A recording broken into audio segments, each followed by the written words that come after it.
proteins are made up of amino acids. Huh? Protein जो होते हैं, they are made up of amino acids.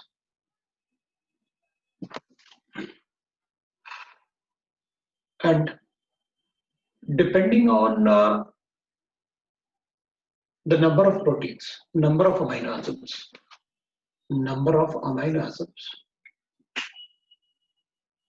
depending on the number of amino acids, we'll say that, you know, depending on the number of amino acids. So depending on the number of amino acids,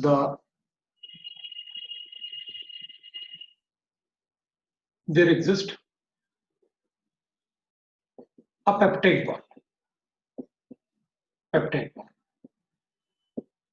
If two amino acids are present, then it is called dipeptide. If two amino acids are present, then it is called dipeptide. If three amino acids, then it is called tripeptide.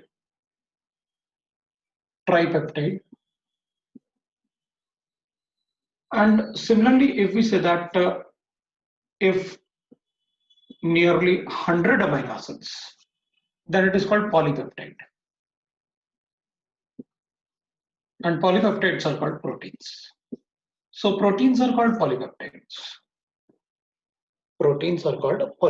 So if it is a dipeptide, we'll write like this. जैसे अपन ने एक suppose कोई भी ले लिया, एक NH2 लेके अपन ने एक कार्बोक्सिलिक एसिड ले लिया और एक दूसरा अमीनो एसिड ले लिया अपन ने ऐसे. That is, we'll write that H2N and we'll write that इसमें ना अपन NH को यहाँ लिख लेते हैं और CH3 को यहाँ लिख देते हैं. तो we'll get that CH2 C double bond O and OH will write. तो इसमें मैं वाटर हटा देता हूँ, है ना. इसमें अपन वाटर हटा देंगे तो we'll get the peptide linkage. मैं इसको ऐसे लिख देता हूँ ताकि अपन वाटर हटा लें. तो आप ऐसे वाटर को हटा दीजिए. तो यहाँ पर वाटर को हटाओगे तो it will form a amide linkage. This amide linkage is called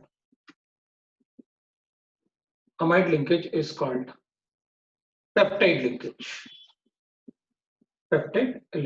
जो amide linkage है ना, उसी को कहते हैं peptide linkage. जो amide linkage होता है उसी को बोलते हैं अपन peptide linkage. बट इसमें अगर सिर्फ दो ही ग्रुप्स मैंने ऐड किया, एक अगर देखोगे आप तो एलेनाइन है और दूसरा अपन जो देखेंगे तो इट इज ग्लाइसिन. तो मैंने इसको एलेनाइन प्लस ग्लाइसिन लिखा. एलेनाइन प्लस ग्लाइसिन कोई भी ले सकते हैं अपन. दो ग्लाइसिन भी ले सकते थे अपन, और एक एलेनाइन डिफरेंट भी ले सकते हैं, सेम भी ले सकता है. But there will be amide linkage. एक और लिंक कर देते हैं तो it will call tripeptide. And when it is n times CnH2, we'll write that CH R C double bond. Then we'll write that NH, that is the amide linkage. Then again we'll write CHR and C double bond O. Then again we'll write that that is NH CHR C double bond O. तो अगर इसमें अपन ऐसे लिखते हैं suppose n times, then it is called a polypeptide and that is called proteins. तो n का value protein के लिए मिनिमम 100 होता है. So n is greater than or equal to 100, then it is a protein. और इसमें जरूरी नहीं है कि भाई सेम अमीनो एसिड यूज करेंगे, डिफरेंट भी हो सकता है अमीनो एसिड्स. तो then we called it as a protein अगर n का वैल्यू एटलीस्ट मिनिमम 100 तो होना ही चाहिए. Then I will called it as a protein. तो ठीक है, we got that what is protein, right. इसमें this will be a amide linkage. इसको अपन बोलते हैं amide linkage.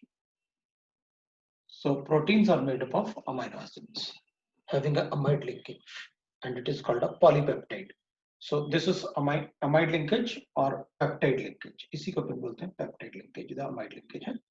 So the amide linkage is called peptide linkage.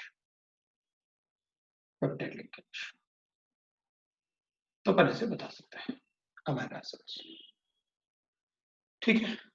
So that is, अब अपन पढ़ेंगे कुछ ऐसे, that is properties of amino acids, properties of amino acids,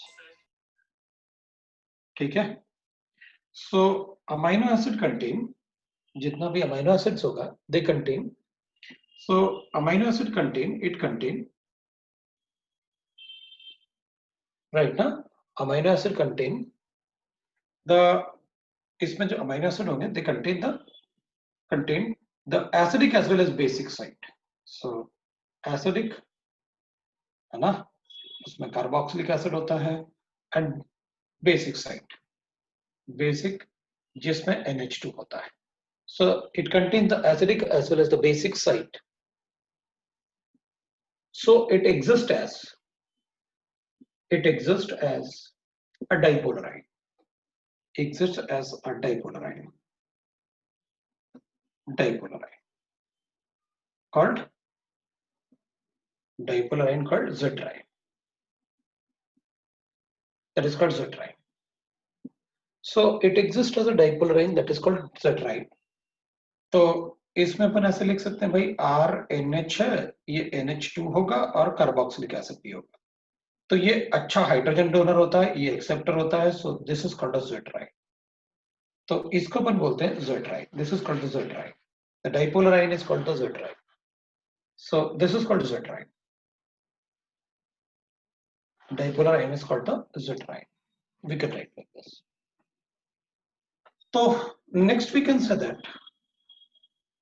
है ना, अब since it is existing as a dipolar ion, वो cationic और anionic दोनों पार्ट प्रेजेंट है, तो it will exist as a white crystalline compound. They exist as a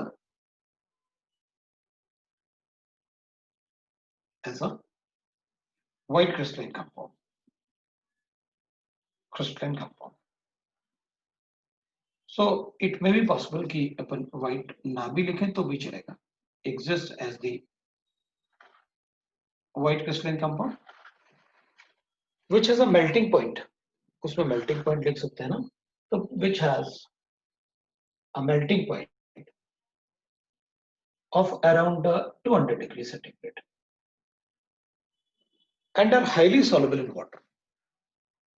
Melting point of this, they are highly soluble in water. They are highly soluble in water. Soluble in water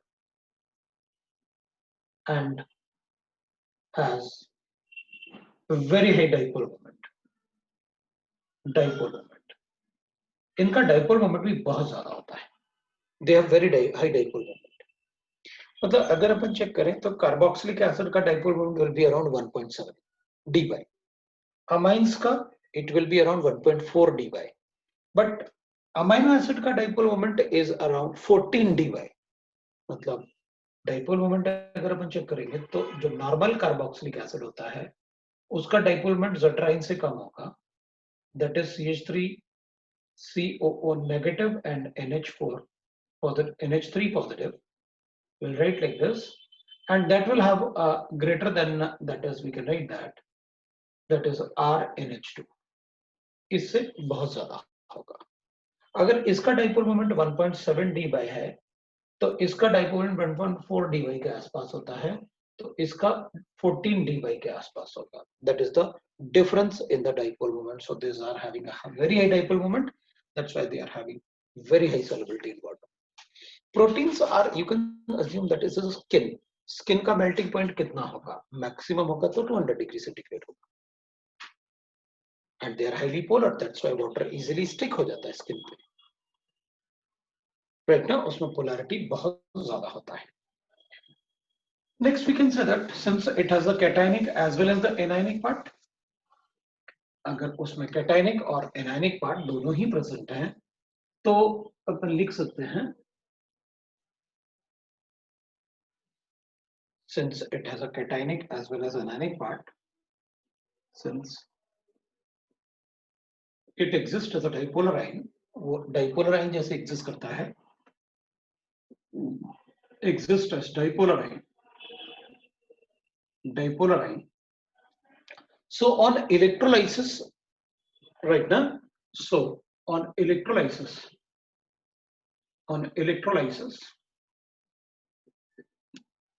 if it moves towards the cathode, then the solution must be acidic in nature.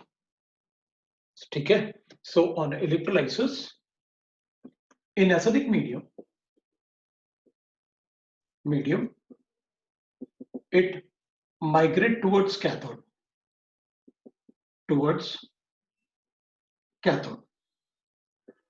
and in basic medium towards anode, and in basic medium towards anode. Okay? In the basic medium, it will move towards anode. But the pH at which it do not move towards any electrodes, but the pH at which it do not move towards any electrode, it do not move towards any electrodes, towards any electrode, towards any electrode, then it is called isoelectronic point. It is called isoelectronic point.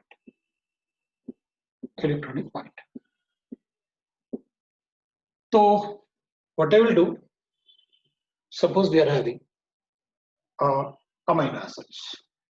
Suppose मेरे पास एक amino acid है CH3 CH, उसमें NH2 group भी है और इसमें carboxylic acid group भी है, राइट? तो इन acidic medium it will exist like this. In acidic medium it will exist like this. अगर मैं इसमें एसिड ऐड करूंगा तो it will be like this. ठीक है? इन acidic medium it will exist like this, and in basic medium it will exist like this. In basic medium it will exist like this. So basic medium hoga to I will write that it will exist like this. In the basic medium it will exist like this. CH NH2 CO negative. It will be like this. अगर अपन check करेंगे तो इसका pH will be around 1, जबकि इसका pH will be around 14, that is highly basic. That will be like this. But इसका pH अगर अपन calculate करेंगे, that pH when it is neutral, it doesn't migrate towards any electrode, then we called it as a PI, isoelectronic point. And that is, अपन कहेंगे यहाँ पर जब ये proton donate करेगा तो इसके लिए मुझे Ka गिवन होगा, Pk गिवन होगा, सपोज 2, और जब ये प्रोटॉन एक्सेप्ट करेगा वो Pk1 है. तो अगर कोई मॉलिक्यूल प्रोटॉन डोनेट भी कर सकता है और प्रोटॉन एक्सेप्ट भी करता है तो उसका pH जो होता है that is half of the average of Pk1 plus Pk2. That will B it's pH. ये अपन ने आयनिक में भी पढ़ा हुआ है. अगर कोई मॉलिक्यूल प्रोटॉन दे भी सकता है और प्रोटॉन ले भी सकता है, जैसे अपन सोडियम बाइकार्बोनेट के लिए अगर लिखना है अपन को, तो इसका pH will be independent of concentration. Its pH will only depend on the bicarbonate ion का tendency to donate proton and tendency to accept proton, उसका एवरेज लेना होता है. तो इसमें अपन को Pk1 और Pk2 गिवन होगा. जैसे सपोज अपन एक एग्जांपल लेते हैं. मुझे क्वेश्चन में गिवन होगा the Pk1 and the Pk2. अगर मुझे क्वेश्चन में, और वो मेंशन होता है जनरली, क्योंकि मैं किसी को देख के थोड़ी बता सकता हूँ कि उसका Pk कितना होगा. ठीक है ना? तो अगर अपन चेक करेंगे तो इसके लिए Pk, सपोज यहाँ पर प्रोटॉन एक्सेप्ट किया इस वाले पार्ट में, वैसे इसका Pk जो होता है that is like this, that will be around 9.2, और इसका Pk जो होगा कार्बोक्सिलिक एसिड का that is Pk1 suppose, and that is given to me, suppose that is 4.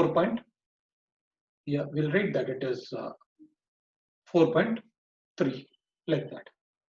तो इसमें जो Pi या POH, पीएच या पीआई, इन दोनों में से कोई भी बोल सकता है। तो इसका जो पीआई होगा that will be equal to 1/2 of 9.2 plus 4.3, that is the PI. तो that comes out to be how much? That is 9 plus 4 ना 13.5 और डिवाइड बाय 2 करेंगे तो it will be around 6.75, like that we can write. ठीक है, so we can say like this. So we are able to write that. वैसे ये अमोन क्योंकि एक ही NH2 ग्रुप है, ये और भी थोड़ा कम होगा, अपन इसको ऐसे लिख लेते हैं, ये 8.2 होगा, मतलब तो ये 12 आ जाएगा अपने पास, 12.5 तो 6.7, तो ये आ जाएगा अपने पास how much it will be, so 12.25 आ जाएगा, ये आ जाएगा अपन के पास, दैट इज 6.25 आ जाएगा, it will be like this. तो what I mean is generally मैंने इसलिए उसको ऐसे किया इसको क्योंकि generally we say that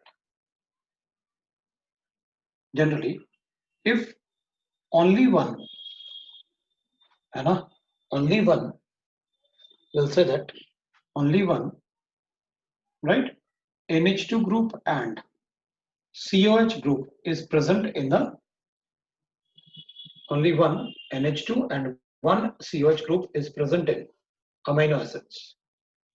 In amino acids, then their PI lies, then the PI values lies between 5.2 to 6.8, वो इसके बीच में ही लाई करेगा, तो वो नियरली 6.75 आता है, वो 6.8 के काफी करीब था, तो थोड़ा सा कम कर लेते हैं पर कोई प्रॉब्लम नहीं, हमें फर्क नहीं पड़ेगा। तो that is how we are able to calculate.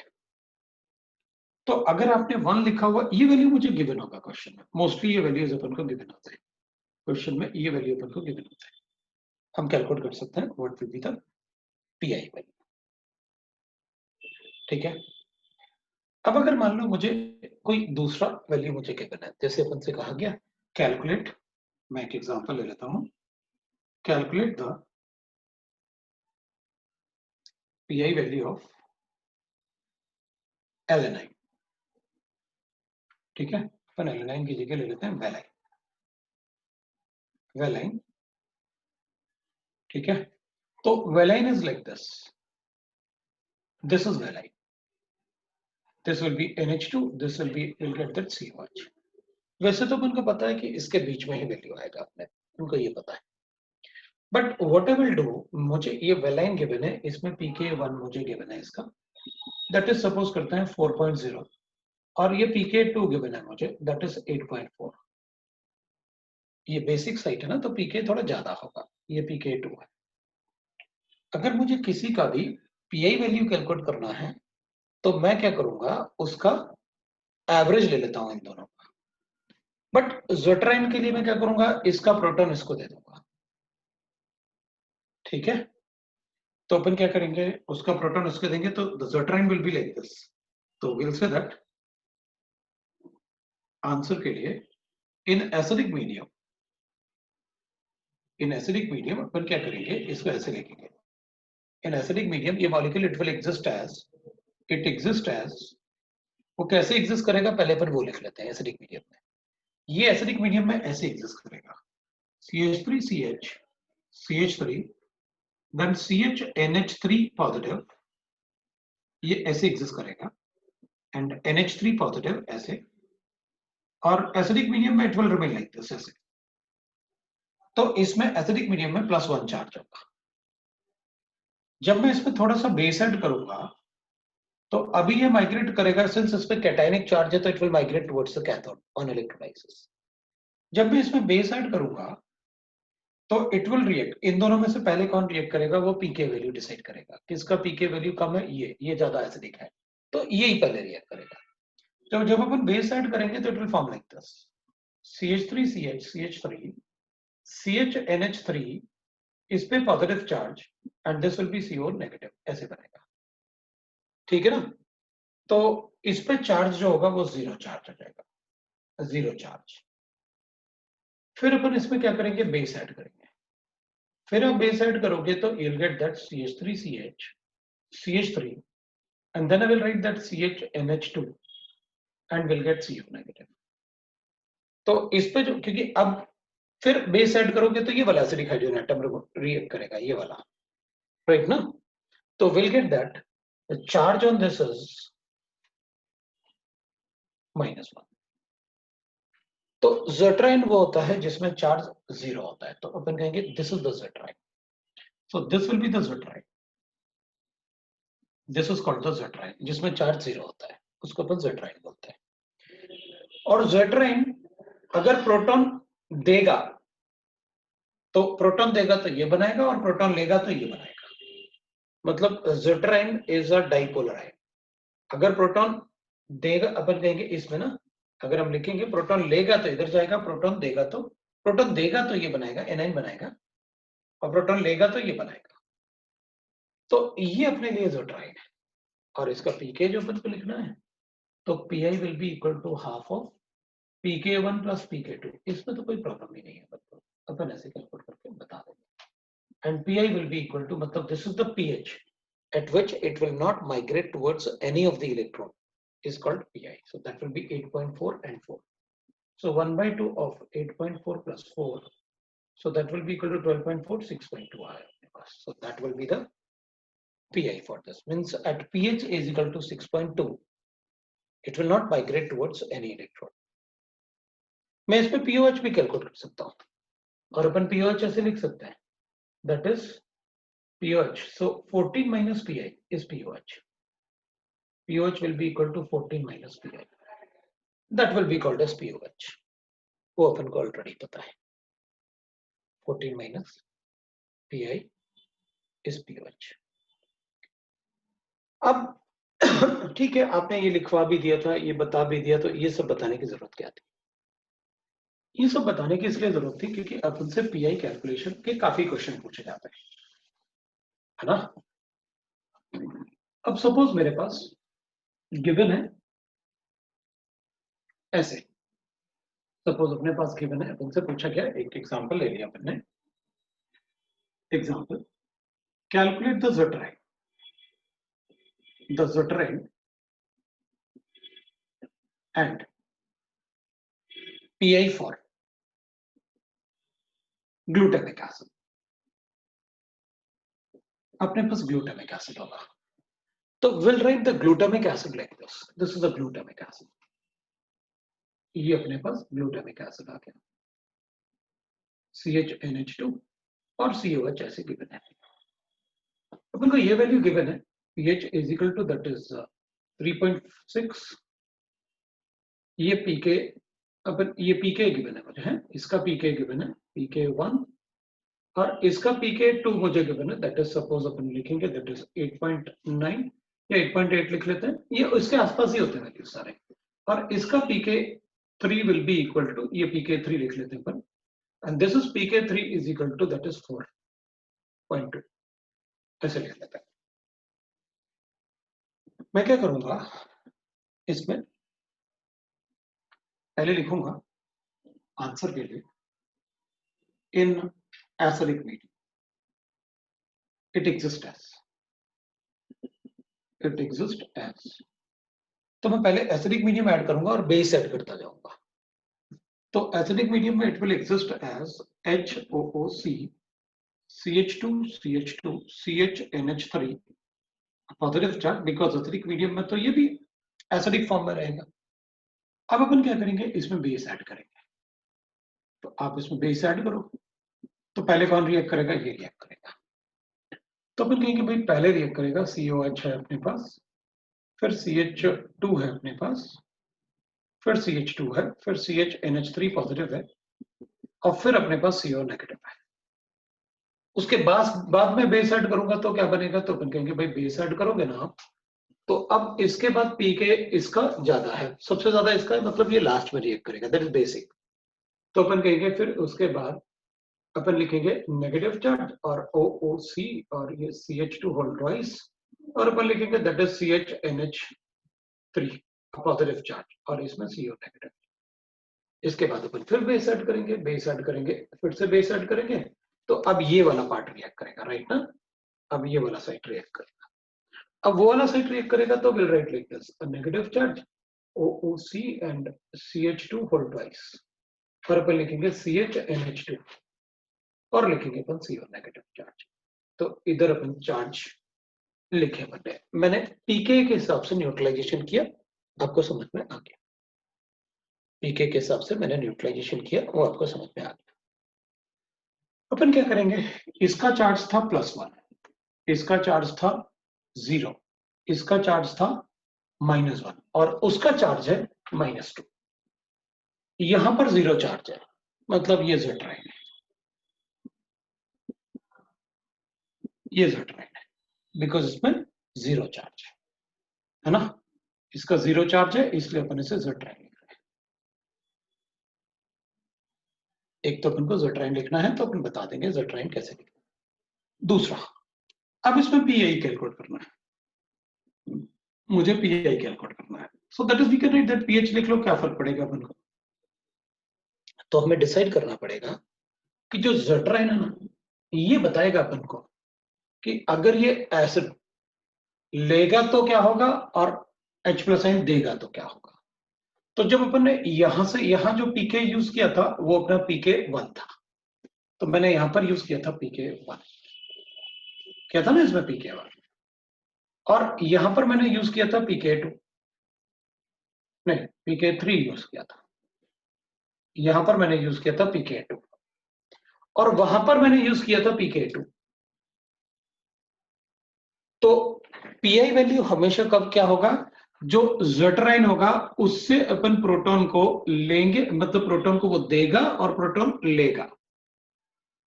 जिसके ए से वो प्रोटॉन लेगा और जिसके ए से वो प्रोटॉन देगा, उनका एवरेज लेना होता है।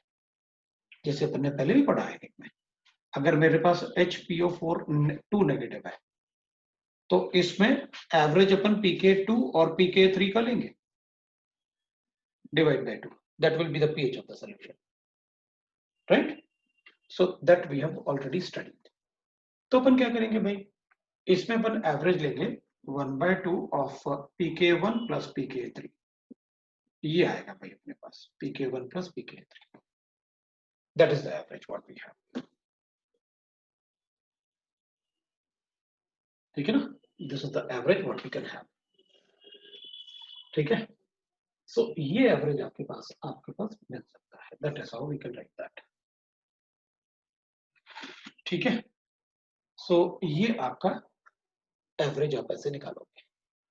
तो अगर मान लो जैसे अपने लिखा ना ग्लूटामिक एसिड है अपने पास, अगर ग्लूटामिक एसिड के अलावा अगर कोई दूसरा मॉलिक्यूल है तो आप कैसे लिखोगे वो देखते हैं। तो एक आप कैलकुलेट करके बता दो, मेरे पास गिवन है लाइसाइन, लाइसाइन में the molecule is like this. मैंने कल बताया भी था कि आयन वालों में 2 NH2 ग्रुप होते हैं, तो इसमें मुझे गिवन है लाइसाइन में 4 CHNH2 and this will B COH। ज्यादा एसिडिक तो यही होगा, इसलिए मैं इसका पीके लिखूंगा, दैट विल बी राइट ना 2.8 लिख लेते हैं अपन। ये आप कैलकुलेट करके बता दोगे, है मुझे बताने की जरूरत नहीं, मतलब दैट इज 3.6 और 4.2 का एवरेज है, सो 7.8 का एवरेज अपन को बताना है। तो ये बन जाएगा इसका पीआई या पीएच। इसमें मुझे ये गिवन है, इसमें मुझे ये गिवन है that is PKA, that is acidic, तो थोड़ा सा एसिडिक होगा तो ये 8.6 लिख लेता हूं, और ये अपने पास PK होगा दैट इज 3 लिख लेता हूं, ये PK2 हो गया, ये PK1 हो गया, ये PK1 है, ये PK2 है, ये PK3 है, दैट विल बी 9.2। तो लेट अस चेक, इसमें आपको Z-राइन भी बताना है और पीआई भी बताना है, तो आप Z-राइन भी लिखो और पीआई भी लिखो, what will be the value of PI and what will be the value of Z-राइन, इसमें आपको लिख के बताना है। ये तो पक्का होगा कि पहले अपन क्या करें, इसको बेसिक मीडियम में ले लेते हैं, नहीं एसिडिक मीडियम ले लेते हैं, कंप्लीटली एसिडिक, जैसे अपन करते थे ऐसे में किया। In acidic medium it will exist as like this, so we'll write that answer के लिए, in acidic medium it exists as, है ना, एसिडिक मीडियम में कैसे एग्जिस्ट करेगा, NH3 positive CH2 whole, we can write that for CHNH2 NH3 positive और अपन लिखेंगे COH that will B existing, ये अपने पास गिवन है।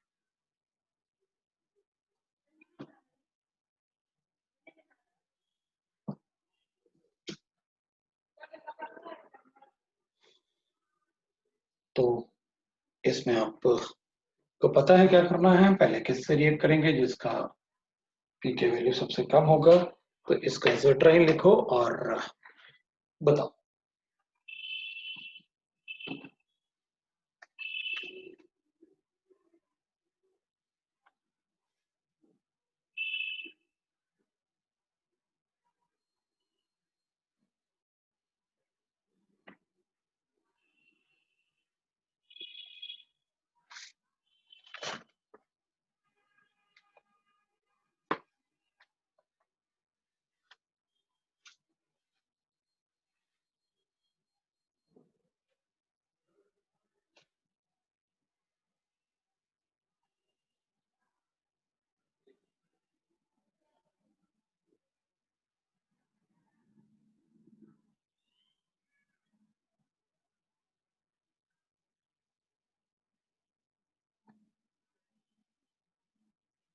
तो सब लोग कैलकुलेट करेंगे what will be the PI and what will be the structure of zwitterion.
आ गया, पीआई भी आ गया और ज़ेट्राइन भी बता दिया होगा। पीआई भाई पीएच अलग अलग आ रहे हैं, ये कैसे हो सकता है यार? पीएच थोड़ा सा एक बार चेक करो, क्योंकि अलग अलग तो नहीं आना चाहिए। भाई इधर अपन लिखेंगे तो पहले ये ज्यादा एसिडिक है, तो मैं pK1 यूज करूंगा। pK1 यूज करूंगा तो पहले ये रिएक्ट करेगा, तो विल गेट दैट इस पे पॉजिटिव और CH2 होल 4 CHNH3 पॉजिटिव, और यहाँ पर मैं CO नेगेटिव लिखूंगा। इस पे +2 चार्ज है, इस पे +1 चार्ज है, क्योंकि दो नेगेटिव है, दो पॉजिटिव है, एक नेगेटिव है, तो +1 चार्ज बचेगा। फिर उसके बाद अपन क्या करते हैं, इसको ऐसे लिख लेते हैं, राइट ना। अपन लिखेंगे क्या, इसके बाद ये तो pK1 यूज किया अपन ने, ठीक है ना। अब pK2 यूज करते हैं, तो pK2 यूज करेंगे क्योंकि ये वैल्यू कम है, तो इसको न्यूट्रलाइज करेंगे। मतलब मैं ऐसे लिखूंगा H3N positive charge on this, CH2 whole 4 CHNH2 और CO नेगेटिव बनेगा, ये ऐसे बनेगा। तो ये इस पे 0 चार्ज है, तो ये तो हो गया ज़ेट्राइन, है ना, ये ज़ेट्राइन। और फिर इसको न्यूट्रलाइज करेंगे तो विल यूज pK3, तो इसमें अपन लिखेंगे NH2CH2 होल 4 CHNH3 NH2 और CO नेगेटिव, ये बन जाएगा अपने पास। ये था ज़ेट्राइन, मतलब मुझे pK2 और pK3 का एवरेज लेना है। pK2 और pK3 का एवरेज लेना है, तो मेरे लिए ये ज़ेट्राइन है। और Pi इज इक्वल टू हो जाएगा pK2 प्लस pK3, है ना।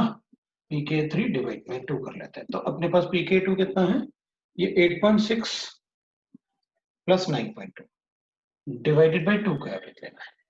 तो ये कितना आ रहा है अपने पास, 8 और 17.8 डिवाइडेड बाई 2 आ रहा है। तो अपने पास कितना बचेगा, ये 17 है, तो 8 पॉइंट कितना आएगा अपने पास, 9 ना, तो 8.9 आ रहा है अपने पास। This is coming out to be the PI of reaction. बताया था ना मैंने साफ साफ कि जो ज़ेट्राइन है वहां पर आपने जो के यूज किया है, किस के ए से वो प्रोटॉन देगा और किस के से वो प्रोटॉन लेगा, उसका एवरेज कैलकुलेट करना होता है। अब भाई उसमें अपन कैसे मतलब गड़बड़ कर सकते हैं? सबको समझ में आया? पीआई इज नॉट दैट कि अपन किसी ये आसपास वालों का एवरेज निकालते हैं, ऐसे नहीं होता। हम तो न्यूट्रलाइज करेंगे ना, ऐसे थोड़ी होता है भाई। हम तो न्यूट्रलाइज करेंगे भाई, अगर कोई ट्राइप्रोटिक एसिड है तो हम एक एक स्टेप से न्यूट्रलाइज करेंगे उसको, फिर देखेंगे ज़ेट्राइन कौन सा होता है। ज़ेट्राइन अपन वो लिखेंगे जिसमें इधर अमाइनो एसिड में ज़ेट्राइन वो होगा जिसमें ओवरऑल चार्ज 0 होगा, तो उसको कहते हैं अपन ज़ेट्राइन। क्योंकि उस टाइम क्या होगा, ना तो इसका कैथोड की तरफ जाने का टेंडेंसी होगा और ना ही एनोड की तरफ जाने का टेंडेंसी होगा, तो अपन PI calculate think everybody got it ना, कैसे अपन को कैलकुलेट। ठीक है, वी गॉट दैट। अब बिल्कुल ऐसे ही, क्योंकि ज़ेट्राइन के लिए भी ना जैसे अल्फा अमीनो एसिड्स होते हैं वैसे बीटा अमीनो एसिड्स भी होते हैं। Alpha amino acid, beta amino acid, gamma amino acids ऐसे भी होते हैं। Alpha, beta, gamma amino acids, but most common amino acids are alpha amino acids. ठीक है, जैसे अल्फा होता है ऐसे बीटा भी हो सकता है अमीनो एसिड, बीटा पोजीशन पे लिख लेंगे तो बीटा अमीनो एसिड्स हो जाएंगे, but mostly they are alpha amino acids हैं। पेप्टाइड लिंकेज में वो अल्फा अमीनो एसिड्स ही होते हैं। तो next we can write as, तो जैसे अमीनो एसिड पर लिखेंगे, एक क्वेश्चन लिखते हैं, विच ऑफ द फॉलोइंग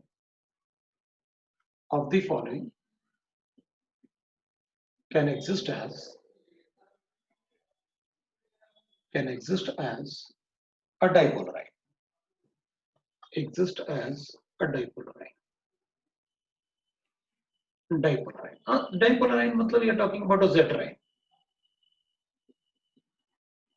अब zetron जैसे एग्जिस्ट करेगा, तो मेरे पास अपन क्या करेंगे, ऑप्शन लिख लेते हैं अपने पास, ऐसे क्या बनेगा, CH3 CH NH2 CH2 COH, I can write like this for a dipolar ion. फिर अपन लिख सकते हैं दैट इज, सपोज मेरे पास ऐसे गिवन है और मैंने इसको ऐसे लिखा,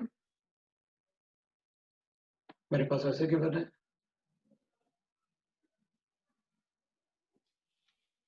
फिर मेरे पास ऐसे भी गिवन है,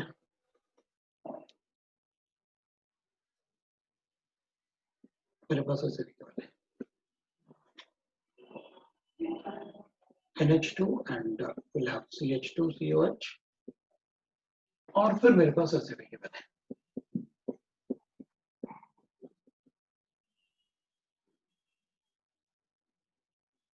CH2 NH2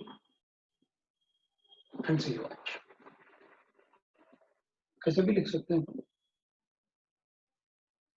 NH2 and SO3H, these are the compound we are having. Suppose तो इनमें से कौन से डाइपोलर आयन एग्जिस्ट करेंगे, तो हम एक बात का ध्यान रखेंगे, मतलब NH2 must have high electron density, must have high electron density,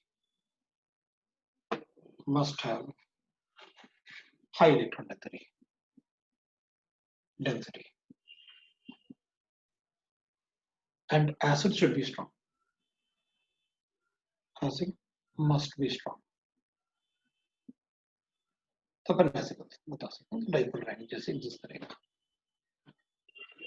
अभी अपन कहेंगे ये तो एलिफेटिक है, इसमें तो अल्फा हो, बीटा हो या गामा हो, हमें फर्क नहीं पड़ता, ये तो वाटर में प्रोटॉन देगा और ये प्रोटॉन लेगा, बिकॉज द बेसिक अमाइन है, aliphatic amines are basic in nature.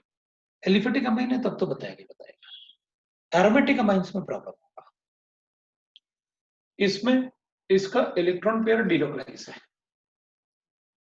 Benzoic acid H+ ion देगा भी तो भी ये उतना अच्छा इलेक्ट्रॉन ले नहीं सकता, इसलिए नहीं बनाएगा ये प्रोटॉन दे सकता है लेकिन वो प्रोटॉन ले नहीं सकता क्योंकि यहाँ डिलोकलाइजेशन,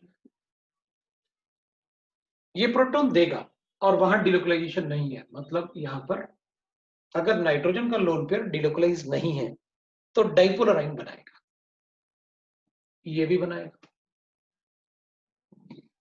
लास्ट वाला इसलिए बनाएगा क्योंकि वहां प्रोटॉन का कॉन्सेंट्रेशन बहुत ज्यादा है, अगर डिलोकलाइजेशन भी होगा तब भी उसमें ज़ेट्राइन बन सकता है, क्योंकि वहां प्रोटॉन का H+ आयन का कॉन्सेंट्रेशन बहुत ज्यादा है। अगर सल्फोनिक ग्रुप होगा तो ऑब्वियसली बात है वो वाटर में H2SO4 जैसे H+ आयन देगा। अगर थोड़ा बहुत मतलब अमाइंस वीक भी होगा तब भी रिएक्शन होगा, अगर अमाइंस वीक होगा तब भी रिएक्शन होगा। So it will form a dipole ion. तो अमाइंस पे इलेक्ट्रॉन डेंसिटी अपन ऐसे बोल सकते हैं, aromatic amines generally do not form dipolar ion with carboxylic acid. Aromatic amines do not form dipolar ion with carboxylic acid. ऐसे तो लिख ही सकते हैं ना, aromatic amines doesn't form zwitter ion with carboxylic acid. तो उस टाइप से तो अपन बोल ही सकते हैं generally aromatic amines. Aromatic amine वही होंगे जिसमें नाइट्रोजन डायरेक्टली रिंग से अटैच्ड होगा। Aromatic amines do not form dipolar ion. Dipolar ion with carboxylic acid, वो कार्बोक्सिलिक एसिड के साथ डाइपोलर आयन नहीं बनेंगे। ठीक है, दूसरे क्वेश्चन लिखते हैं। इसमें ऐसे ही पूछ सकते हैं, मैंने इसलिए सारा F तक लिख लिया था ताकि अपन को कंसेप्ट पता चल जाए कि अब कैसे लिखने वाले हैं। कभी कभी अपन को ना क्वेश्चंस हाइड्रोलिसिस से रिलेटेड भी क्वेश्चंस पूछ लेते हैं। जैसे सपोज मैं लिखता हूं कि अपने पास एक पेप्टाइड है ना, the peptide containing a molecular weight of around 4000 और इसको अपन हाइड्रोलाइज करते हैं टू फॉर्म अ मोनोपेप्टाइड। ठीक है ना। सो अपन एक क्वेश्चन ऐसे भी लिख सकते हैं, सपोज, ठीक है, अपने पास कोई भी एक कंपाउंड है, सपोज अ पेप्टाइड। अब पेप्टाइड डाइपेप्टाइड ट्राइपेप्टाइड भी हो सकता है, मैंने प्रोटीन नहीं लिखा। Suppose a peptide has a molecular weight of 4000 and on hydrolysis and it's hydrolyzed to, right, the monopeptide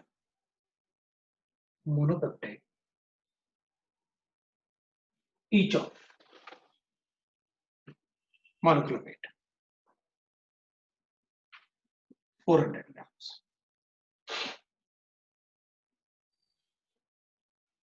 each of 400 grams. Calculate the right number of water molecule used. Calculate the number of water molecule used for hydrolysis. For hydrolysis ऐसे लिख सकते हैं। तो अपन कहेंगे ठीक है भाई, हमें क्या फर्क पड़ेगा, देख लेते हैं। जब अमाइनो एसिड अपन यूज करेंगे तो उसमें पेप्टाइड ये 4000 और 400 देख के ये तो पता चल गया कि इसमें 10 यूनिट्स थे। तो 1 2 3 4 5 6 7 8 9 10 यूनिट्स है। इनको हाइड्रोलाइज करूंगा तो 1 water 2 water 3 water 4 5 6 7 8 9, answer will be 9 water molecule, right. तो इस टाइप से भी क्वेश्चन पूछ सकते हैं अपन से कि how many water molecules are required for the hydrolysis. तो it will be the 9 water molecule. So we can write that answer is ये एक वाटर मॉलिक्यूल होगा, ये दूसरा वाटर मॉलिक्यूल होगा, ऐसे अपन लिखेंगे। Therefore answer is 9। मतलब इंटीजर टाइप में इस टाइप का क्वेश्चन भी अपन से पूछ लेते हैं बायोमॉलिक्यूल्स। जैसे अपन ने हाइड्रोलिसिस लिखा ना, right the possible hydrolysis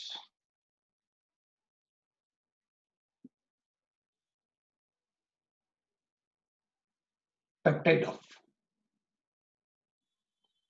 of a given, right, na, molecule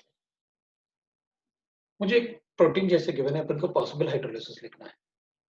अपन को सपोज गिवन है alanine, glycine, phenyl alanine, right ना, ग्लूटामिक एसिड, एस्पार्टिक एसिड, इस टाइप से अपन को लाइसाइन, तो वो ना ऐसे मतलब अपन को लिख के देता है।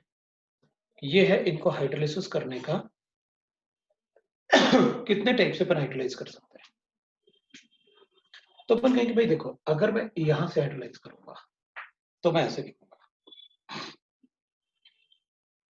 एक मैं लिख सकता हूं alanine, glycine, and then I'll write that glycine, phenylalanine, glutamic acid and then lysine। एक तो ये कर सकता हूँ हाइड्रोलाइसिस। अब जहां से भी ब्रेक करोगे ना हाइड्रोलाइसिस के लिए, वहां से उसको एंडिंग भी वही रहेगा और स्टार्टिंग भी वही रहेगा। ये एंडिंग और स्टार्टिंग अपन को बताता है कि आपने कैसे हाइड्रोलाइज किया, कहां से हाइड्रोलाइज किया। मतलब अगर मुझे ऐसे गिवन होता तो मैं, अब मुझे ये पता था कि कौन किस में ज्वाइंट है, ये दोनों ग्लाइसिन को ज्वाइन करो और किसी एक को लिखना तो अपन को वो मिल जाएगा। मैं इसको ऐसे भी हाइड्रोलाइज कर सकता हूँ। मैं लिखूंगा alanine, glycine, phenylalanine, then I can write that and phenylalanine, glutamic acid and lysine, ऐसे भी लिख सकता हूँ। ये भी उसका हाइड्रोलाइसिस पार्ट है। तो अपन को पता है, इसका मतलब इसमें हाइड्रोलाइसिस में आपने चेन कहां से ब्रेक किया है, फिनाइलिन से ब्रेक किया। आप फिनाइलिन को क्या करो, ज्वाइन करो और किसी एक को लिखो, तो मुझे पता रहेगा। या आप ग्लूटामिक एसिड से भी लिख सकते हो, alanine, glycine, phenylalanine, then glutamic acid, और फिर उसके बाद अपन लिखेंगे and the glutamic acid and lysine. तो भी अपन को पता रहेगा कि आप कैसे ब्रेक किया। तो इस टाइप से अपन को पता रहता है कि भाई आपने यहां से ब्रेकिंग किया है या यहां से ब्रेकिंग किया है। मतलब कहां से ब्रेक कर रहे हो आप, ये मुझे पता रहेगा। ये आपने यहां से ब्रेकिंग किया, 1 वाले में अपन ने यहां से किया, 2 वाले में यहां से किया, 3 वाले में यहां से ब्रेक किया। तो अपन को पता रहता है कि आप कहां से ब्रेक कर रहे हैं। तो हाइड्रोलिसिस अपन को कैसे बताना है वो अपन बता सकते हैं। बट अगर इसमें वाटर मॉलिक्यूल अपन को मतलब बताना है कितने यूज होंगे, तो 1 2 3 4, अगर कंप्लीट हाइड्रोलिसिस करना है तो 4 वाटर मॉलिक्यूल यूज होंगे। एक यहाँ के लिए, एक यहाँ के लिए, एक यहाँ के लिए, एक यहाँ के लिए, और ब्रेक हो जाएंगे।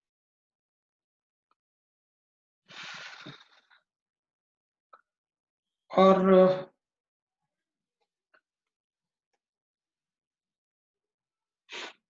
next we can write that as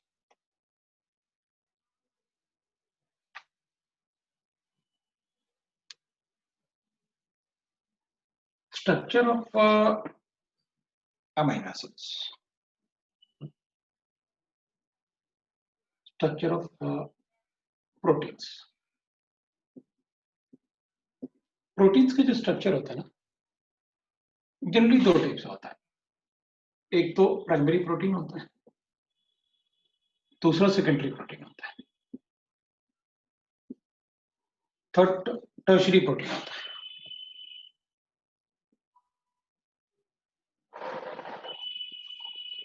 tertiary proteins होता है, ये सबसे ज्यादा कॉम्प्लेक्स होता है। सेकेंडरी प्रोटीन वो कॉइल्ड भी होता है और हेक्सागोनल शीट भी होता है, शीट फॉर्म में भी होता है। ठीक है, मतलब protein can have different types. Generally जो प्राइमरी प्रोटीन्स होते हैं ना, जैसे हीमोग्लोबिन वगैरह, they are counted as a primary protein, body के अंदर होता है। सेकेंडरी प्रोटीन स्किन वगैरह में आता है, और टर्शियरी प्रोटीन तो नेल्स होते हैं, हेयर्स होते हैं, दे आर टर्शियरी प्रोटीन।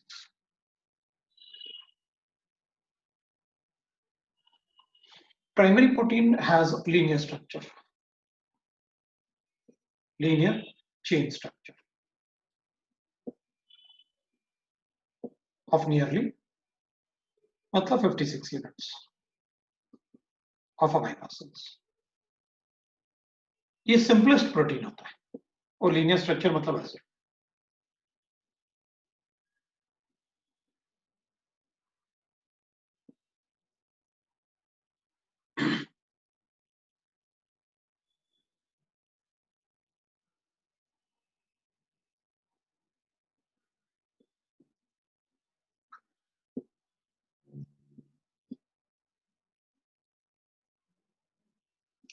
अच्छा, एक और बात होता है,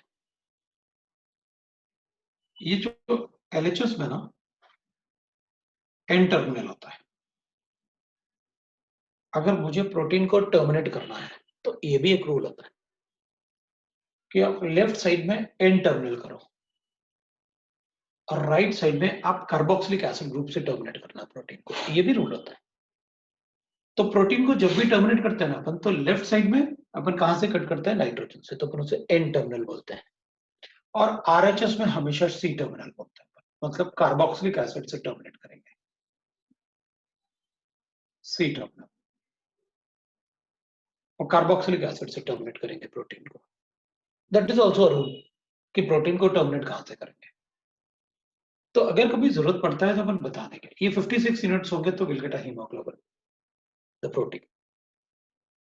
अब बाकी अपन को नहीं पढ़ना है, क्योंकि बाकी हीमोग्लोबिन में अगर मान लो एक कोई ब्रेक हो गया, कुछ गड़बड़ हो गया, तो क्या हो गया, तो ऑब्वियसली बात, there will be different types of disease which will appear.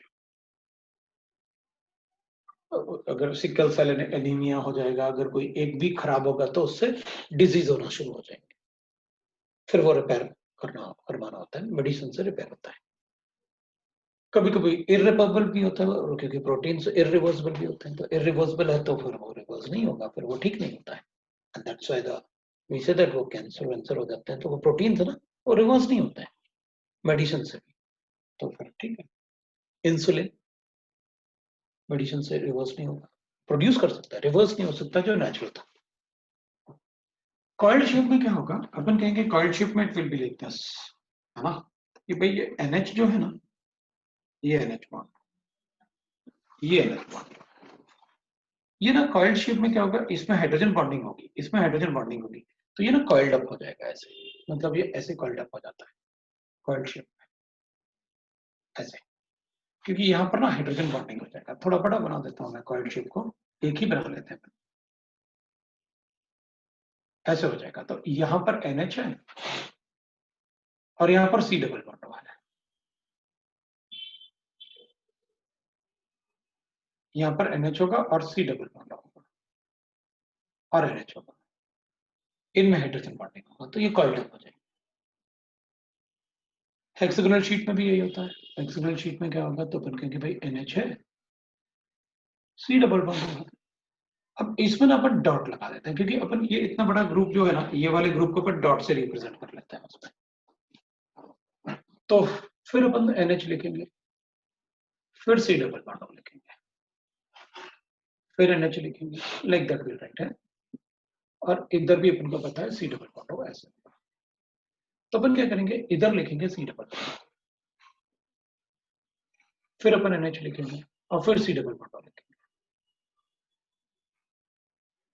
C double bond लिखेंगे, हाइड्रोजन बॉन्डिंग ना, फिर अपन NH लिखेंगे, फिर C डबल बॉन्ड लिखेंगे। तो this is the hexagonal shape, ये हेक्सागोनल शेप जैसे होता है प्रोटीन्स का। तो hexagonal shape and the coiled shape ना, अगर कॉइल्ड होगा तो अपन उसे कहते हैं सेकेंडरी प्रोटीन, और अगर कॉइल्ड मतलब जैसे हेयर्स वगैरह होते हैं उसमें कॉइल्ड अप होते हैं, नेल्स होते हैं उसमें शीट लाइक होते हैं, तो प्रोटीन्स है जिसमें वो शेप चेंज होता है। ठीक है। अब ग्लोबुलर प्रोटीन में क्या होगा कि वो कॉइल्ड अप भी होगा और मिक्स ऐसे वहां पर, मतलब एक जगह एक साथ इकट्ठा भी हो जाएगा, then it is called globular protein. जैसे एग के यल्क वगैरह होते हैं, वो सब ग्लोबुलर प्रोटीन में आता है, मतलब टर्शरी प्रोटीन स्ट्रक्चर है उसका। ग्लोबुलर प्रोटीन वो सबसे ज्यादा कॉम्प्लेक्स प्रोटीन स्ट्रक्चर है। अब उतना बायोगन को नहीं पढ़ना है, but we have like that कि कैसे उनको बताना है द प्रोटीन के स्ट्रक्चर। स्टेबिलिटी ऑफ प्रोटीन की बात करेंगे ना अपन, तो stability of protein,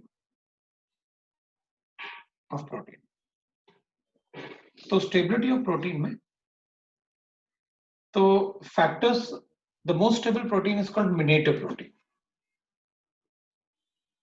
most stable form of protein, form of protein is called native protein of protein. is called native protein. Native protein. So what are the factors which are responsible for the stability of protein? So factors responsible for stability of protein, for stability.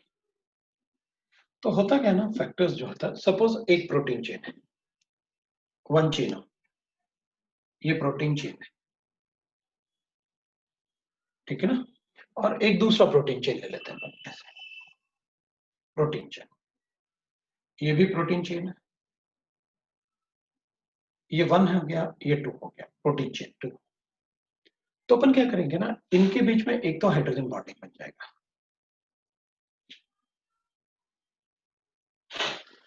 ऐसे hydrogen bonding बन जाएगा। दूसरा अपन कहेंगे भाई there will be one double repulsion, ऐसे होगा ना, तो there will be one double repulsion, attraction ना, ये वन डबल अट्रैक्शन होगा। Third we can write that the electrostatic attraction, कैसे, NH3 पॉजिटिव होगा और कार्बोक्सिलिक एसिड का नेगेटिव चार्ज होगा, इलेक्ट्रोस्टैटिक अट्रैक्शन। और third we can write is formation of sulphide bond, formation of sulfide bond. These are the four factors on which the stability of protein depends. ये the sulfide ना, जिन proteins में sulfur होता है, they are formed as a residue inside the body. Essential और non-essential में मैंने cysteine और methionine आपको बताए थे। methionine में CH3S ग्रुप होता है और cysteine में SH ग्रुप होता है, thiol ग्रुप, वो मैंने आपको बताया था लास्ट क्लास में। तो एक तो था H बॉन्डिंग, दूसरा मैंने लिखा है that is one double forces, third अपन लिखेंगे electrostatic attraction,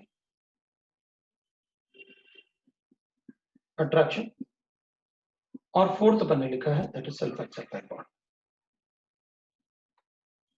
sulphide bond. So these are the factors on which the stability of protein will depend.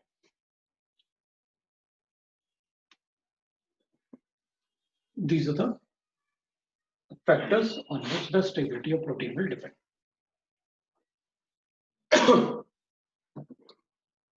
The native state of protein can change. जैसे हमारा skin वगैरह है, वो skin इतना ऐसे क्यों नहीं होता कि भाई जो फ्लैश है वो बाहर आ जाए स्किन से, because there is a strong bond. All these are attracting the particles, the protein particles, amino acids present on the skin. The most stable state of the skin is called the native protein.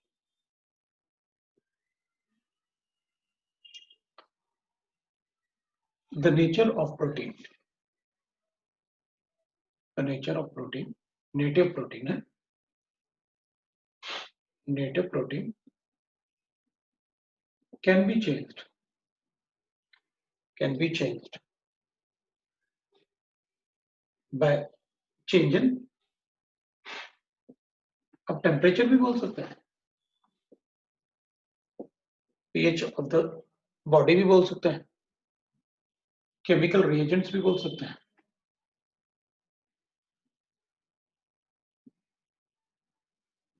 Etcetera. इनकी वजह से वो change हो सकता है,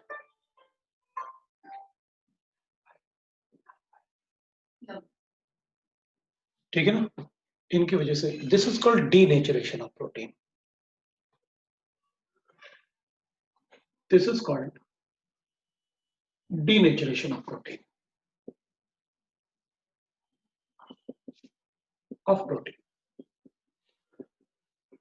तो protein का nature change हो सकता है। तो वी नो दैट अगर बॉडी पे स्किन पे कोई एसिड गिर गया तो फिर उसका नेचर वहां स्पॉट आ जाता है, वो चेंज हो जाता है, या वहां पर जल गए टेम्परेचर की वजह से तो भी स्किन चेंज हो जाता है, ये बॉडी में पीएच चेंज हुआ तब भी चेंज होता है।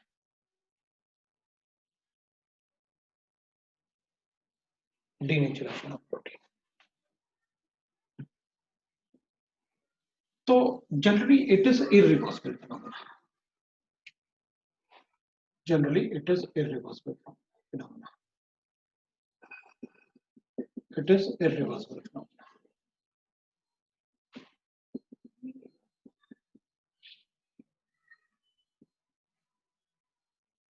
है ना? Such as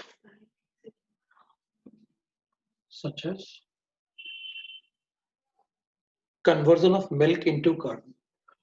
That is a change of protein.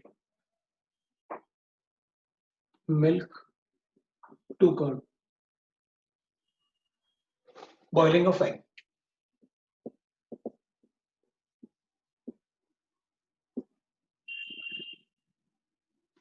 Right? Color of the skin.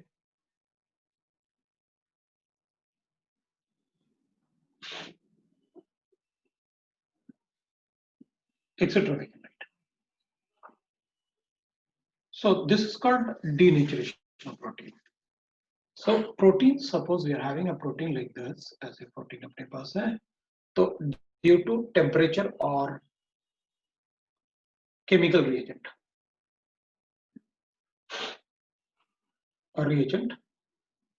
suppose ये ऐसे break हो गया,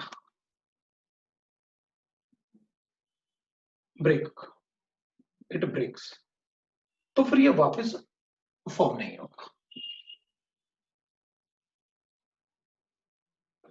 ठीक है ना? तब ये इरिवर्सिबल फिनोमेना, मतलब एक बार मिल्क अगर कर्ड में कन्वर्ट हो गया तो अपन उसे वापस कर्ड नहीं बना सकते। लेकिन कभी कभी अपन ने देखा हुआ है मतलब स्किन पे ना कोई अपने पास स्पॉट वगैरह बन जाता है, वापस अपने आप वो ठीक हो जाता है।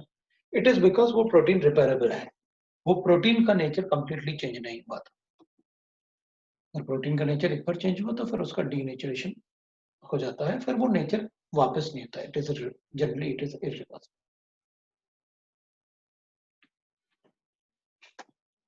अगर हम एग को बॉईल करेंगे तो उसकी एंट्रोपी बढ़ेगी या कम होगी? For boiling of egg,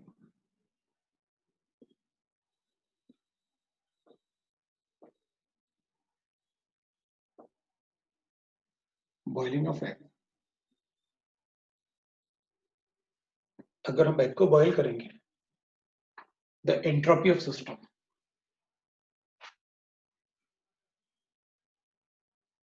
the entropy of system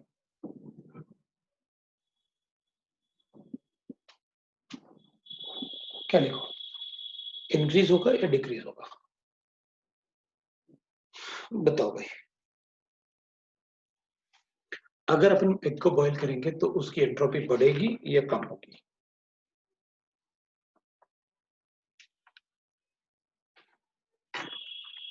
decrease होगी। हाँ, कम होगी क्योंकि वो सॉलिड में कन्वर्ट हो रहा है ना? सॉलिड में कन्वर्ट होगी क्योंकि वो कम हो रहा है। ऑब्वियस सी बात है, मैं भी यही कहूंगा कि सॉलिड में कन्वर्ट हो रही है क्योंकि वो कम हो रहा है, बट उसकी एंट्रोपी बढ़ेगी। उसकी एंट्रोपी क्यों बढ़ेगी? इंक्रीज होगी, ऑब्वियस सी बात है, बिकॉज उसके प्रोटीन्स जो थे ना, ग्लोबुलर प्रोटीन्स, उसमें जो ग्लोबुलर प्रोटीन थे ना उसके अंदर, वो ग्लोबुलर प्रोटीन ब्रेक हो जाएंगे, है ना? जो प्रोटीन, एक प्रोटीन बना हुआ था ना, वो प्रोटीन ब्रेक हो जाता है उसमें, तभी तो वो सॉलिड मास में कन्वर्ट हो जाता है। भाई ऑब्वियस सी बात है, अगर कोई एग के अंदर लिक्विड होता है, हम उसे बॉईल करते हैं तो हार्ड मास में कन्वर्ट होता है, तो अपन कहते हैं भाई लिक्विड की एंट्रोपी तो ज्यादा ही होगी सॉलिड से। करेक्ट? नहीं, लिक्विड की एंट्रोपी तो ज्यादा ही होगी बिकॉज उसमें रैंडमनेस ज्यादा होगा सॉलिड के कंपैरिजन में। लेकिन जब हम एग को बॉईल करेंगे ना तो उसके प्रोटीन्स ब्रेक हो जाएंगे। Now it is a question related to the biology. Liquid से सॉलिड में तो कन्वर्ट हो रहा है, लेकिन उसके सारे प्रोटीन्स ब्रेक हो गए, सारे प्रोटीन्स ब्रेक हो गए, है ना? तो अगर सारे प्रोटीन्स ब्रेक होंगे तो ऑब्वियस सी बात है, वी नो दैट एंट्रोपी बढ़ेगी। Boiling of egg, the entropy of system, that is egg, increases due to breaking of proteins.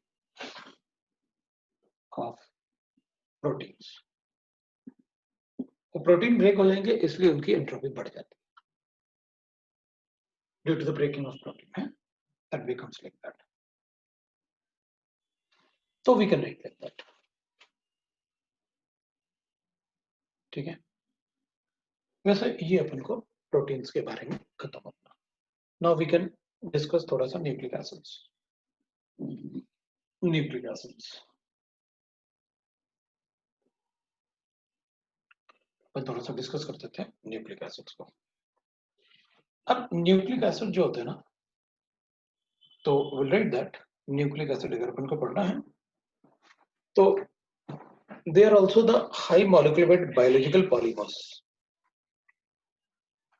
है ना, which are responsible for the transfer of genetic information, right ना, which are responsible for the transfer of genetic information. तो ठीक है, so they are high molecular weight biological compound, molecular weight biological compound responsible for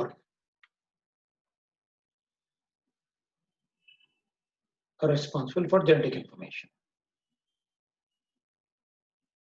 for genetic information,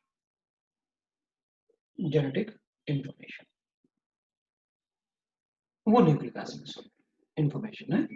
So nucleic acids are high molecular weight biological compound which are responsible for the genetic information. तो चलो देखते हैं पर क्या होता है nucleic acid.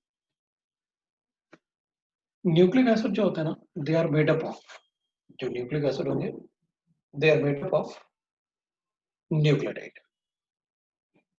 So they are made up of nucleotide, nucleotides, ठीक है ना, they are made up of nucleotides. और न्यूक्लियोटाइड्स जो होते हैं they are made up of, ये रिपीटिंग यूनिट ऑफ न्यूक्लियोटाइड्स है, न्यूक्लिक एसिड्स होते हैं। So repeating unit of nucleotide is nucleic acids। और जो न्यूक्लियोटाइड होते हैं ना, जो न्यूक्लियोटाइड होते हैं they are made up of phosphate group and nucleosides। They are made up of phosphate group and the nucleosides, and the nucleosides are made up of sugars and base। Then we get a nucleic acids। तो मेरे ख्याल से एक तो छोटा सा classification जैसे लिख लेते हैं, इसको ना न्यूक्लिक एसिड को ना क्लासिफिकेशन के फॉर्म में लिख लेते हैं तो अपन को इजी रहेगा। ठीक है, अब अपन क्या करेंगे, अपन लिखेंगे भाई देखो न्यूक्लिक एसिड को ना थोड़ा सा क्लासिफिकेशन जैसे लिखते हैं। न्यूक्लिक एसिड्स, न्यूक्लिक एसिड दो टाइप से होता है, एक डीएनए होता है, एक आरएनए होता है, एंड आरएनए, ये न्यूक्लिक एसिड्स होता है। और nucleic acid is repeating unit of nucleotide, that is repeating unit of nucleotide, unit of nucleotides। Nucleotide is made up of sugar, bases and a phosphate group।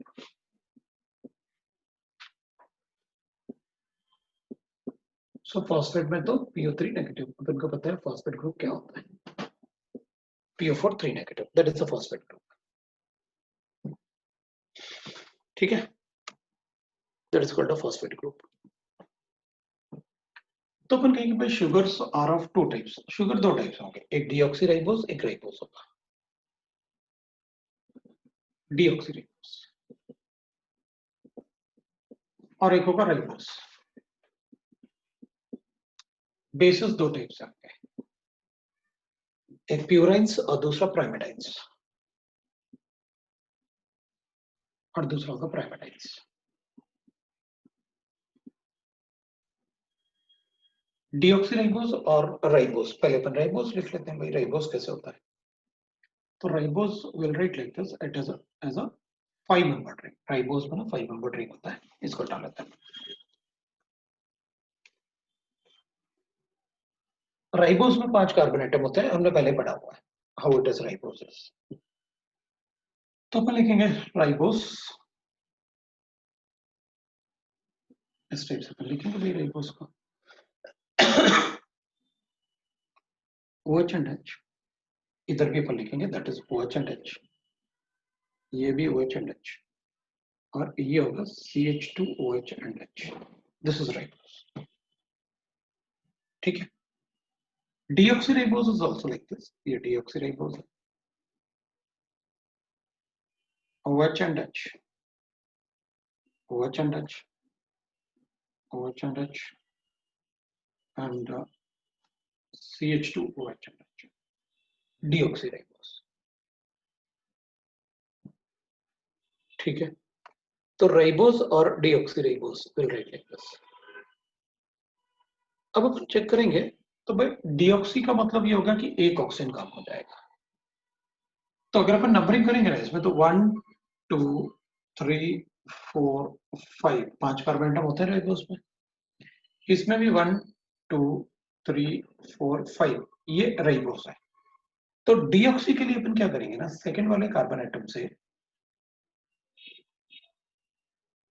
Second वाले carbon atom से एक oxygen हटा देंगे, तो ये deoxy होता है। बस इतना ही डिफरेंस होता है डीऑक्सी और ऑक्सीराइबोस, ठीक है। ठीक है भाई। अब प्यूराइंस जो होते हैं वो दो टाइप से होते हैं, एक तो एडेनाइन होता है, दूसरा ग्यूनाइन होता है। एडेनाइन होता है और ग्यूनाइन होता है, ये होता है भाई। और ये प्राइमेडाइन साइटोसाइन होता है,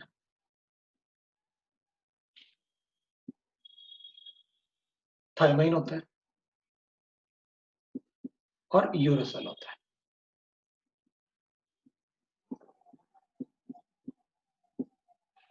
ऐसे होता है, बिल्कुल ऐसे लिखना होता है, उसमें फॉस्फेट के अलावा कुछ नहीं होता।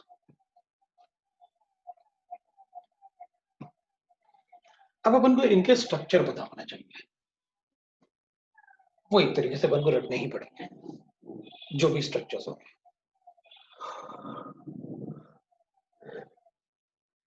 ठीक है ना, वो अपन को रटना ही पड़ेगा।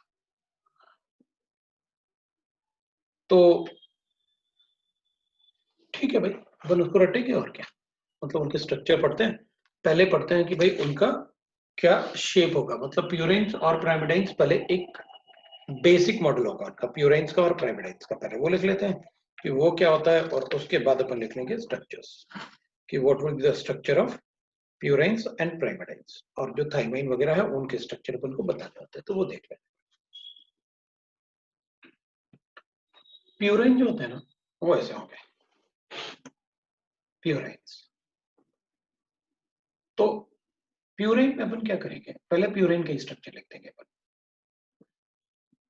प्यूरेन इज कॉल्ड दिस, ये मॉलिक्यूल को अपन प्यूरेन बोलते हैं, दिस इज कॉल्ड प्यूरेन, ये प्यूरेन है। अब अगर इसमें अपन ऐसे करते हैं, पहले मैं इसको ऐसे लिख लेता हूं,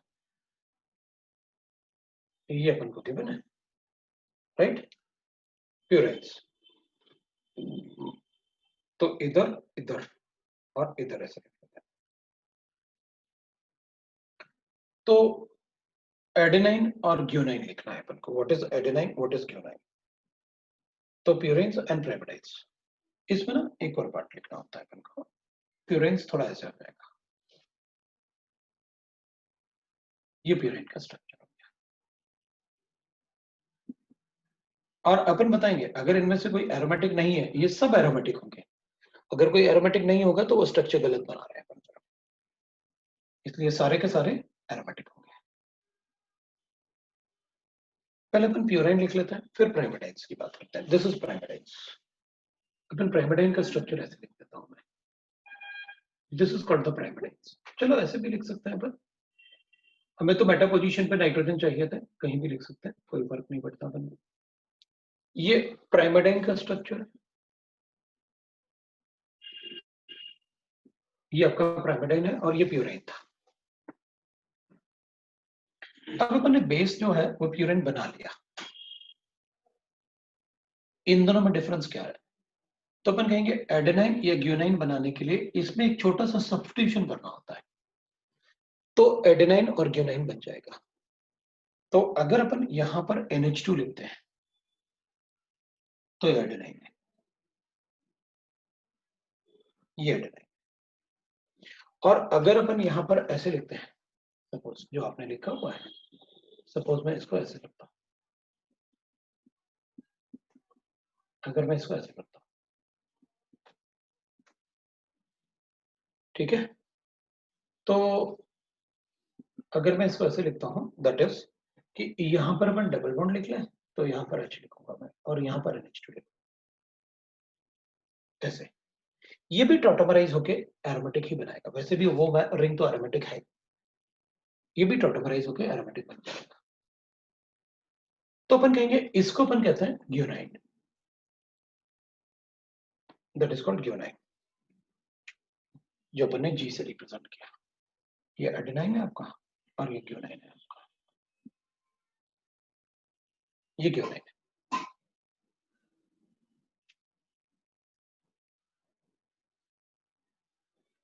दूसरा अपन चेक करें, जैसे अपन कहेंगे भाई इसमें साइटोसाइन, थाइमाइन और यूरासिल, तो फिर इसमें ही सब्स्टिट्यूशन करना है अपन को थोड़ा सा।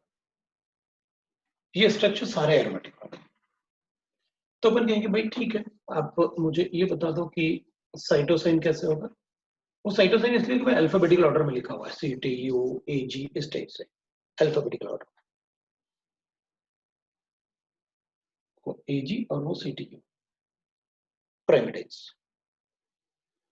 तो इसमें अगर अपन चेक करेंगे व्हाट इज साइटोसाइन, तो अपन लिख सकते हैं भाई इसमें आप यहाँ बना लो, क्या फर्क पड़ेगा। अब उसको वैसे बनाया है तो अपन वैसे बना लेते हैं, हमें क्या फर्क पड़ेगा, इधर नाइट्रोजन लिखते हैं और ये तो स्ट्रक्चर है। बट इसमें अपन क्या करेंगे, अगर अपन लिखेंगे तो साइटोसाइन के लिए मुझे दोनों नाइट्रोजन के बीच में डबल बॉन्ड लिखना है और एक नाइट्रोजन पे NH2 ऐसे लिखना है। तो इधर डबल बॉन्ड लिखूंगा तो इधर H होगा, इधर डबल बॉन्ड, इधर डबल बॉन्ड आ जाएगा। दिस इज कॉल्ड साइटोसाइन, ये साइटोसाइन होता है, ठीक है। तो अपन लिखेंगे यूरासिल एंड थाइमाइन, ये थाइमाइन होता है। अगर अपन थाइमाइन लिखेंगे तो we can write like this, this is called thymine. लेकिन थाइमाइन में क्या होगा, इधर भी डबल बॉन्ड लिखना पड़ेगा अपन को, ऐसे डबल बॉन्ड लिखना होता है। तो मैं यहां भी डबल बॉन्ड लिखूंगा और यहां भी डबल बॉन्ड लिखूंगा, then it is called right thymine. और उसमें थाइमाइन में एक CH3 भी होता है, एक CH3 भी, दैट इज CH3। तो ये थाइमाइन है। और अगर CH3 नहीं लिखोगे तो then it is called uracil, then that will be called as uracil, तो अपन उसे यूरासिल बोल देंगे। तो यूरासिल का स्ट्रक्चर लिखना है तो यहीं पे लिख देता हूं, नाइट्रोजन और इधर नाइट्रोजन, और अपन ऐसे लिख लेते हैं डबल बॉन्ड, इधर मैं डबल बॉन्ड लिख देता हूं। इसके स्ट्रक्चर में CH3 नहीं होगा तो यूरासिल होगा, this is uracil.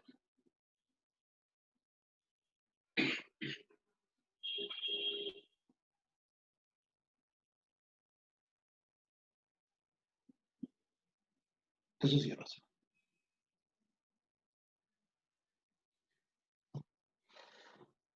That is called uracil.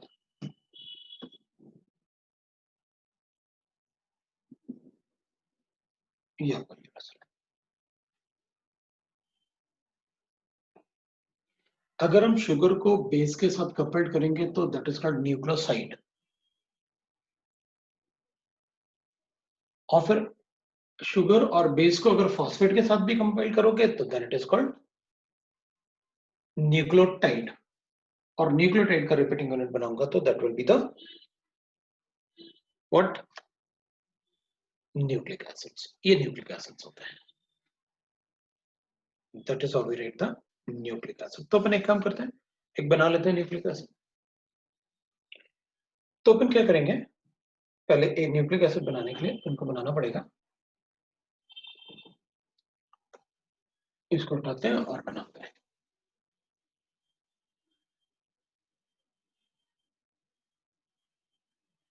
Suppose मैं एक कंपाउंड बना लेता हूँ, चलो इसी से बनाते हैं, एक बनाते हैं, है ना।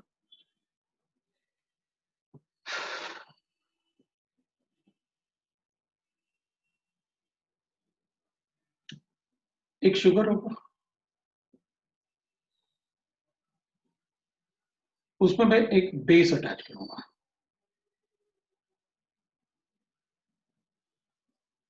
और एक फॉस्फेट अटैच करूंगा।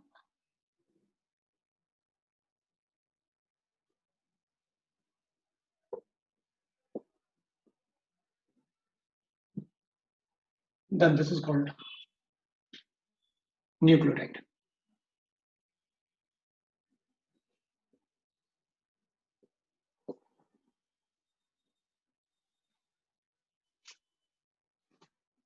And this is called nucleoside. चलो बनाते हैं, एक शुगर लेते हैं,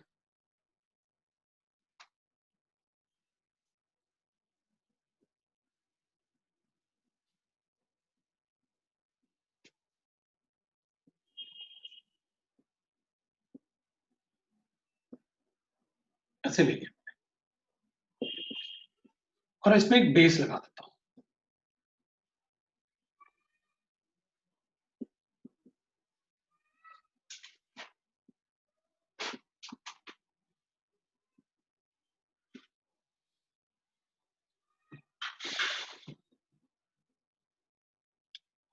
ये वाला पार्ट लिख लिया, अगर ऊपर वाला तो मैं इसको हटाना चाहता हूँ, क्योंकि मुझे बेस का स्ट्रक्चर कंप्लीट करना है।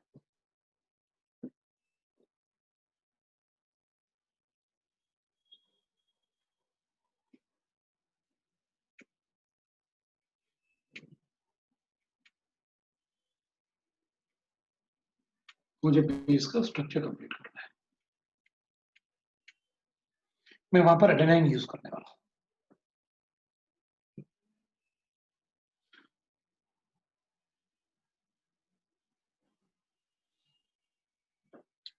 थोड़ा नीचे मैं ही बना लेता हूँ ना, उधर क्यों बना रहा हूँ, नीचे बना लेता हूँ ना थोड़ा, तो मुझे इसको हटाना पड़ेगा, इस पार्ट को, है ना। उसको लिखा रहने देते हैं, ऐसे बना लेते हैं। मैंने एक शुगर यूज किया,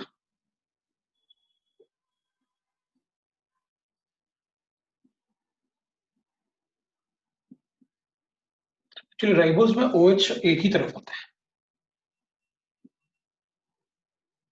इसलिए मैंने ऐसे लिखा है। राइबोज सारे एक ही तरफ होता है, राइबोज में OH एक ही तरफ होता है। तो इधर मैं शुगर ऐड कर रहा था,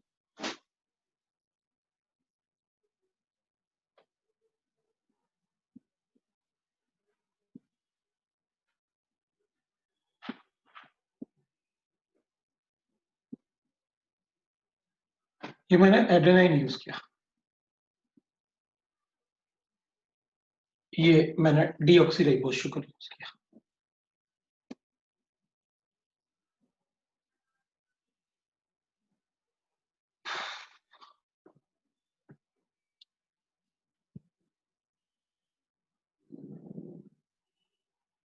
ठीक है,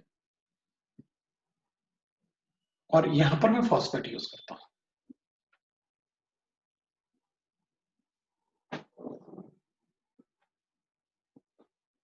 तो फॉस्फेट H3PO4 है,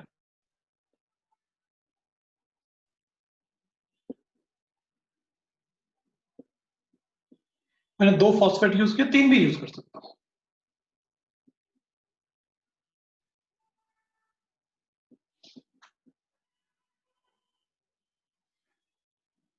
यहां से वाटर हटा देता हूं, यहां से वाटर हटा देता हूं, यहां से वाटर हटा देता हूं, यहां पर हाइड्रोजन था, यहां से वाटर हटा देता हूं। ये कार्बन 1 है, ये 2 है, ये 3 है, ये 4 है, लाइक दैट 5 है, we can write like that. C1 या C3 पे बेस अटैच्ड होगा और C5 पे फॉस्फेट ग्रुप अटैच्ड होगा।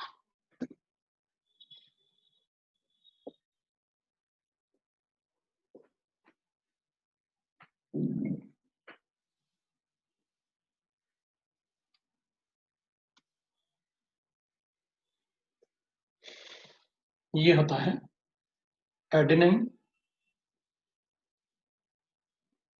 जनरली मैंने कितने फॉस्फेट ले लिए, चलो 3 फॉस्फेट ले लेते हैं, triphosphate.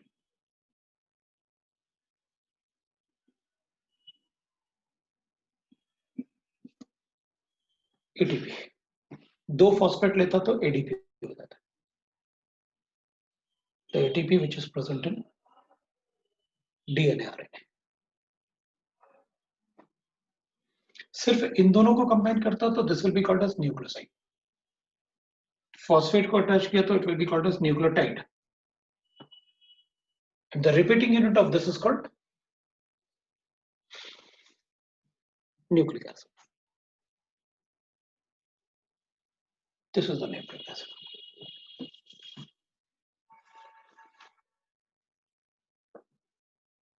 So these are used in DNA and RNA. RNA दोनों में डिफरेंस। डीएनए में क्या होगा, deoxy sugar is used, sugar is used, इसलिए अपन से डीएनए बोलते हैं। इसमें ribose sugar is used, ribose sugar is used, sugar is used. ये डिफरेंस होता है।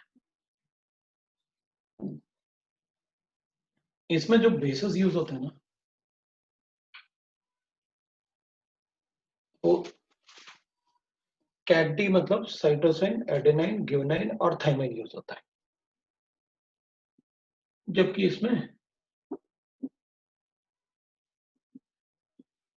थाइमाइन की जगह यूरेसिल होता है। इसमें 2 स्ट्रैंड होता है, डबल स्ट्रैंड मॉलिक्यूल। इसमें सिंगल स्ट्रैंड होता है,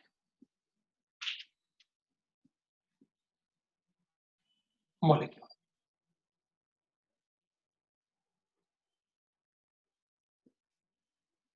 This is used for genetic information.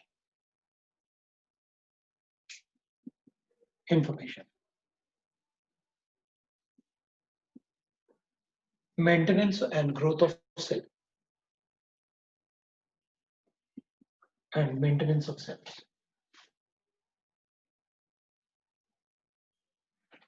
Of cell. That is the difference.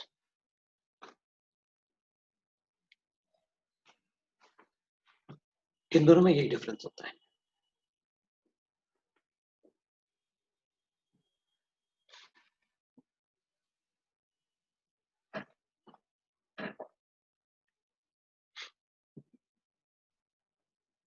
DNA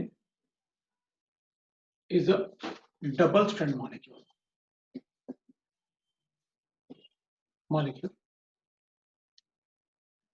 Which is a property of replication. वो अपना डुप्लीकेट बनाता है। रेप्लिकेशन मतलब duplication, and has property of replication मतलब duplicate, अपना डुप्लीकेट बना सकता है। That is called replication.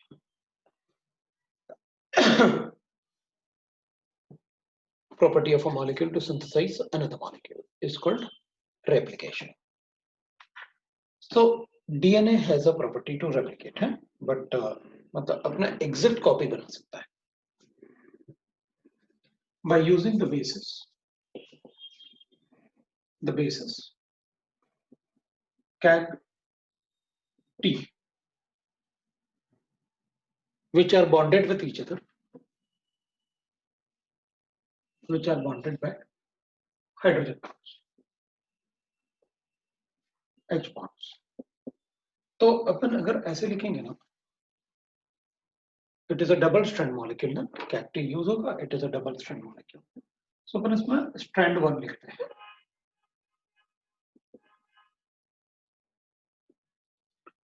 आपके पास 4 बेसेस हैं। स्ट्रैंड 1 में आपकी मर्जी, आप जो चाहे ऑर्डर लिख लो, मेरी मर्जी मैं तो ऐसे लिखूंगा।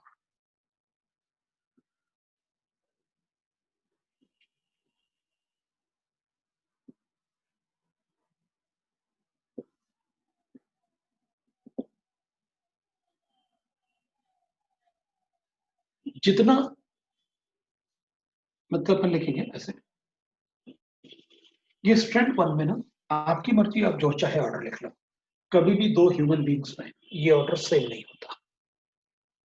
कभी भी दो ह्यूमन बींग्स में ये ऑर्डर सेम नहीं होता। ये कोई भी मतलब it is having a disorderness, maximum disorderness. इसी को कहते हैं अपन डीएनए कोडिंग। इसमें कभी भी ये ऑर्डर 4 बेसिस का सेम नहीं होता। और जो स्ट्रैंड 2 होगा, स्ट्रैंड 2 का जो इसके साथ दो बेसिस का कोडिंग होता है उसको अपन कहते हैं डीएनए कोडिंग। टी का कोडिंग हमेशा ए के साथ होगा। टी का कोडिंग हमेशा ए के साथ होगा।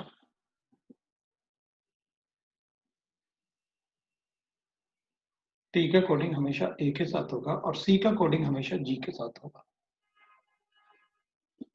इसमें 2 हाइड्रोजन बॉन्ड होते हैं जबकि इसमें 3 हाइड्रोजन बॉन्ड्स होते हैं। इसमें 2H बॉन्ड्स होते हैं और इसमें 3H बॉन्ड्स होते हैं। तो अपन इन दोनों के बीच में 2 हाइड्रोजन बॉन्ड बना देते हैं। और जी का कोडिंग हमेशा सी के साथ होगा।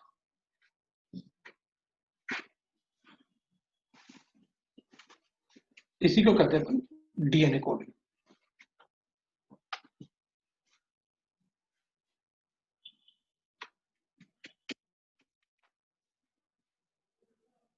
इसी को कहते हैं DNA coding. That is called DNA coding.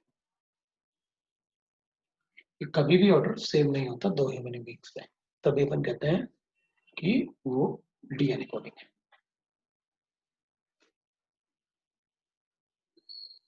Right. Fingerprints तो अपन चेंज कर सकते हैं, डीएनए कोडिंग कभी चेंज नहीं होता। फिंगरप्रिंट्स तो अपन, क्योंकि वो तो प्रोटीन्स है ना, हम उसे डिस्ट्रॉय कर सकते हैं, लेकिन ये कोडिंग कभी चेंज नहीं होती, DNA coding. That's why we say that used for genetic information. और ये कोडिंग फादर से सन में या डॉटर में वो सेम रहेगा। उसके मतलब 4 फादर्स में भी यही कोडिंग रही होगी। मतलब अगर मतलब कोई एक इजिप्ट में कोई अपन को 3000 ईयर्स पहले कोई मम्मी मिला होगा, तो उसका कोडिंग अपन को आज भी मिल सकता है कि किसके 4 फादर्स थे वो, क्योंकि ये कभी चेंज नहीं होता डीएनए कोडिंग। तो अपन बता सकते हैं कौन किसका 4 फादर था, अगर उसका मम्मीज वगैरह जो रेस्टोर करके रखते हैं वो मिल जाए तो। That is called DNA coding. तो ऑब्वियस सी बात है, फिर तो जितने टी होंगे उतने ही ए होंगे। So we say that according to चार्कॉफ,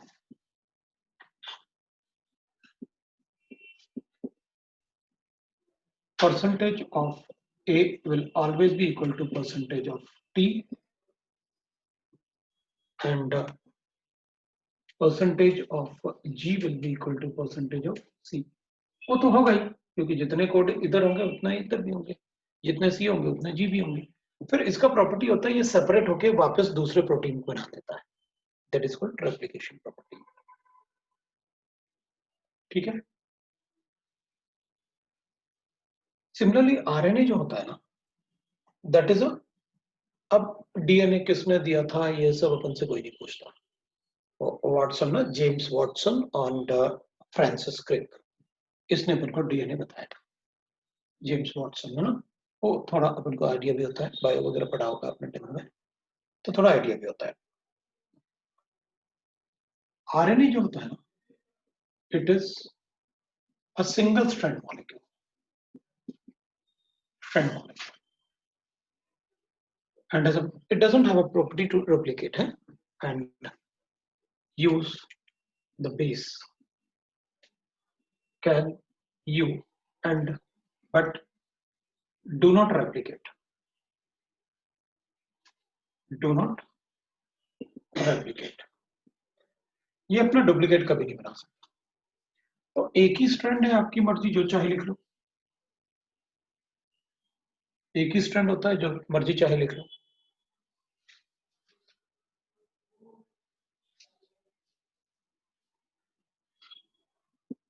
ऐसे, क्योंकि ये आपस में अटैच्ड होते हैं, बस ये single strand molecule, there is no double strand in this. तो आपकी मर्जी, आप जो चाहे लिख सकते हैं।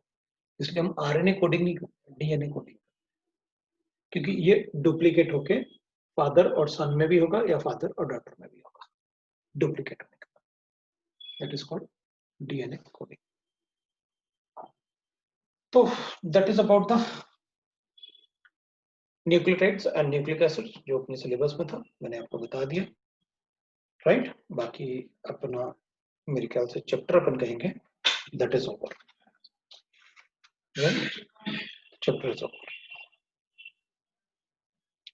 So this is the biomolecules. अब अपन पॉलीमर्स शुरू कर सकते हैं। मैं पॉलीमर्स शुरू कर सकता हूँ, ठीक है। अपन पॉलीमर्स शुरू कर सकते हैं। पॉलीमर्स में मतलब एक क्लास तो लगेगा, टाइम नहीं लगेगा, it will B only one class. तो नेक्स्ट टाइम पढ़ सकते हैं अपन। पॉलीमर में एक क्लास से ज्यादा नहीं लगेगा, एक क्लास के पहले ही खत्म हो जाएगा, क्योंकि बहुत सारा पॉलीमर अपन ने चैप्टर्स में पढ़ लिया, और मैं कंपाइल करके काफी छोटा करके, और फिर उसके बाद जो रटने वाला पार्ट है उसका एक पार्ट मैं आपको पहले से भेज दूंगा। मैं पहले से अभी एक पार्ट भेज दूंगा, उसमें आप पॉलीमर्स को पढ़ लेना। तो पॉलीमर्स पॉलीमर्स पढ़ सकते हैं। बोर्ड ने पॉलीमर हटा दिया है, बट तो मेंस में तो है ना, मेंस में तो अपन को नहीं हटाया उन्होंने। तो मेंस के टाइम तो अपन को देना पड़ेगा, पॉलीमर्स बताना पड़ेगा, तो उसमें तो अपन को पॉलीमर्स थोड़ा पढ़ना पड़ेगा, है ना। अगर बोर्ड्स ने पॉलीमर हटा दिया तो अच्छी बात है, लेकिन मेंस में तो अपन को पॉलीमर्स पढ़ना पड़ेगा। तो अपन, अच्छी बात है ना, अपन को ज्यादा टाइम नहीं लगेगा पॉलीमर्स पढ़ने, है ना। इसलिए अपन को टाइम भी, अब तो बिल्कुल भी टाइम नहीं लगने वाला अगर बोर्ड ने हटा दिया। कुछ कुछ अपन को पढ़ने हैं तो वो टेबल के फॉर्म में अपन ले सकते हैं, मैं आपको दे दूंगा एनसीईआरटी में, तो आप उसमें पढ़ लेना, या कोई नोट्स दे देता हूँ पॉलीमर्स, फिर मैं क्लास में उसको पॉलीमर अपन डिस्कस कर लेंगे। तो अपन क्या करेंगे,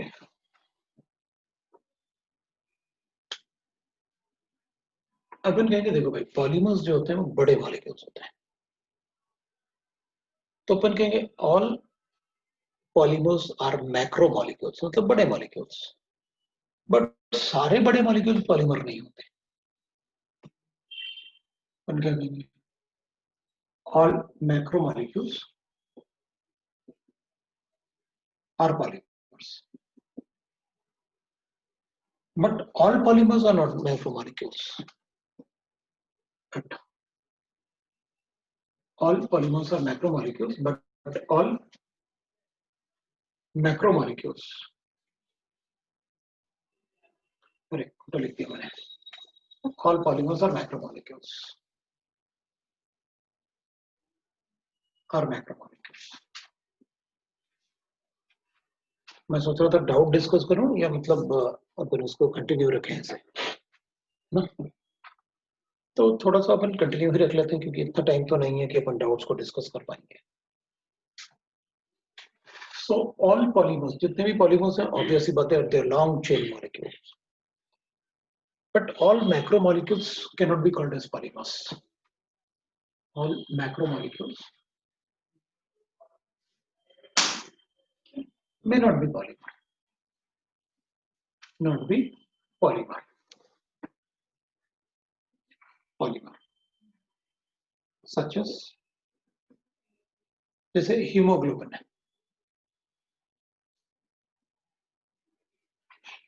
हीमोग्लोबिन ना,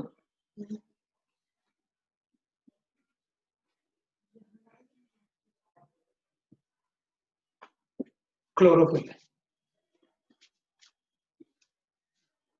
They are macromolecules, but not the polymers. Are not polymers. ये polymers में नहीं आएंगे. They are macromolecules, but they are not the polymers. तो similarly we can write that. अब polymers, अगर किसी polymer में एक ही टाइप का यूनिट प्रेजेंट है, अगर एक ही टाइप का यूनिट प्रेजेंट है तो अपन उसे कहते हैं होमोपॉलीमर्स, और अगर डिफरेंट टाइप के होंगे तो उनको कहते हैं अपन कोपॉलीमर्स. तो अपन लिख सकते हैं भाई, मैं बोल देता हूं अब वो आप लिख लो. So we can write that polymers which forms from one type of monomer. Polymers which form from one type of monomer. One type of monomer is called homopolymers. ठीक है ना?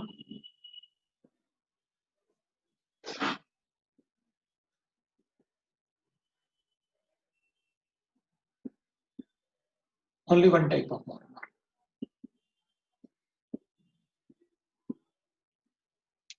और कोपॉलीमर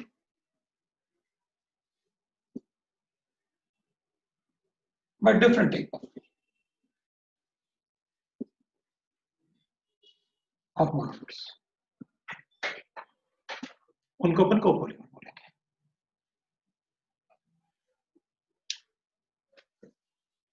अब जैसे क्लासिफिकेशन हमने कार्बोहाइड्रेट्स में लिखा था, बस एक छोटा सा क्लासिफिकेशन अपन इसमें भी लिखेंगे और वही पार्ट पढ़ेंगे तो अपन खत्म कर देंगे इसको. तो अपन कहेंगे क्लासिफिकेशन ऑफ पॉलीमर्स. क्लासिफिकेशन की बात करते हैं. तो एक तो होगा basis of origin.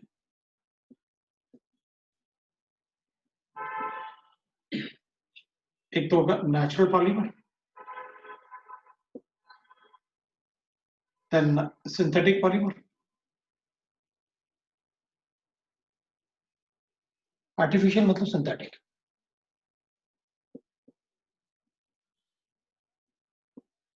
And semi synthetic. वो थोड़ा सा मॉडिफाई करेंगे नेचुरल पॉलीमर को. Semi synthetic polymers. दूसरा पर लिख सकते हैं on the basis of thermal response. Thermal response तो अपन एक लिखेंगे thermoplastic. Thermoplastic, thermosetting, fibre, elastomers. ये polymers. Then basis of formation. Basis of formation, addition polymer या फिर कंडेंसेशन पॉलीमर. Condensation polymer. ठीक है. बेसिस ऑफ स्ट्रक्चर भी हो जाता है. On the basis of structure, basis of structure,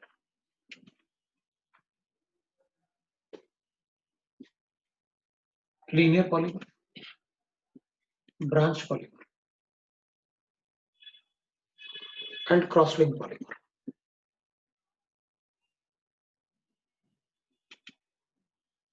and crosslink polymer.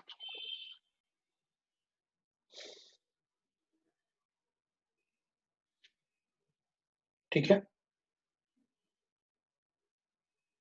तो ये पॉलीमर्स के टाइप होंगे. You can write. अब नेक्स्ट ओरिएंटेशन वगैरह भी होता है, तो वो अपन से बेसिस ऑफ ओरिएंटेशन में जनरली अपन से पूछते रहेंगे कि वो which type of polymer is that. Orientation, basis of orientation और कपलिंग.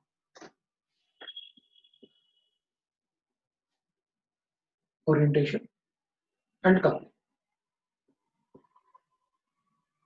तो अपन से जनरली पूछ लेते हो आइसोटैक्टिक, एटैक्टिक और दूसरा होता है सिंडायोटैक्टिक. आइसोटैक्टिक, एटैक्टिक, बस इससे ज्यादा नहीं लिखना चाहिए about the polymers.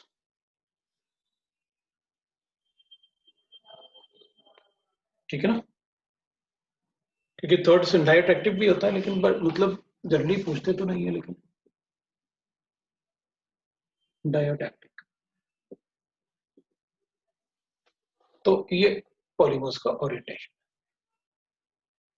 Orientation and coupling. तो इस टाइप से अपन पॉलीमर्स को पढ़ सकते हैं। अब एक एक करके अपन एक एक पार्ट को थोड़ा थोड़ा डिस्कस कर लेंगे, और डिस्कस करने के बाद हमें सिर्फ पॉलीमर्स पता होने चाहिए कि कौन सा पॉलीमर नेचुरल है, कौन सा आर्टिफिशियल है, कौन सा सिंथेटिक पॉलीमर्स है। तो विल गेट द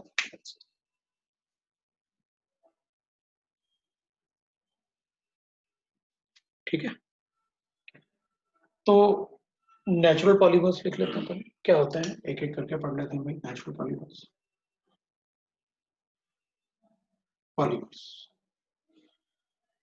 इसको अपन बायोपॉलीमर्स भी बोलते हैं।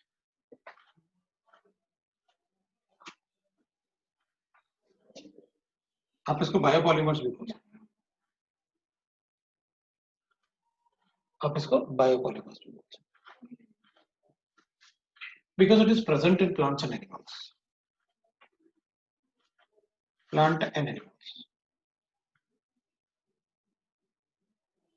सो जैसे अपन एग्जांपल लिखेंगे, natural silk, starch,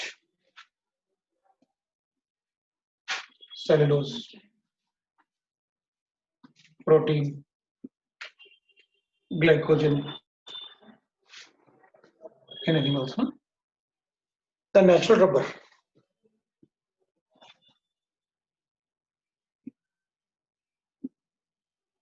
these are few examples.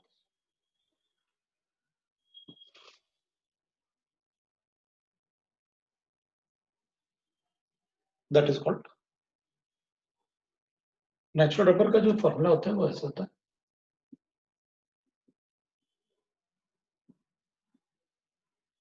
ऐसे ना नेचुरल रबर।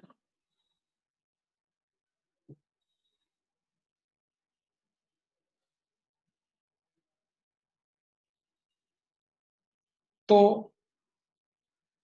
ठीक है, we'll write that natural polymers। Generally अपन से एग्जांपल पूछ लेते, बताओ कौन सा नेचुरल पॉलीमर है, बायोपॉलीमर है, लाइक दैट। अपन यही रुक जाते हैं, यहाँ से अपन नेक्स्ट टाइम डिस्कस करेंगे, कि इससे आगे डिस्कस नहीं करते हैं, नेक्स्ट टाइम डिस्कस कर लेंगे। पॉलीमर्स में ज्यादा टाइम नहीं लगेगा, आपके डाउट्स भी डिस्कस हो जाएंगे next time. So next class में आप अपने डाउट्स के साथ भी प्रिपेयर कर लेना, ठीक है ना, क्योंकि नेक्स्ट टाइम अपना ये भी खत्म हो जाएगा और डाउट्स भी अपन कर सकते हैं, जल्दी खत्म हो जाएगा।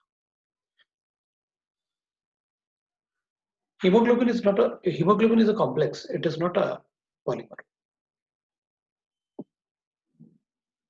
है ना, पॉलीमर नहीं होगा, इट्स अ कॉम्प्लेक्स।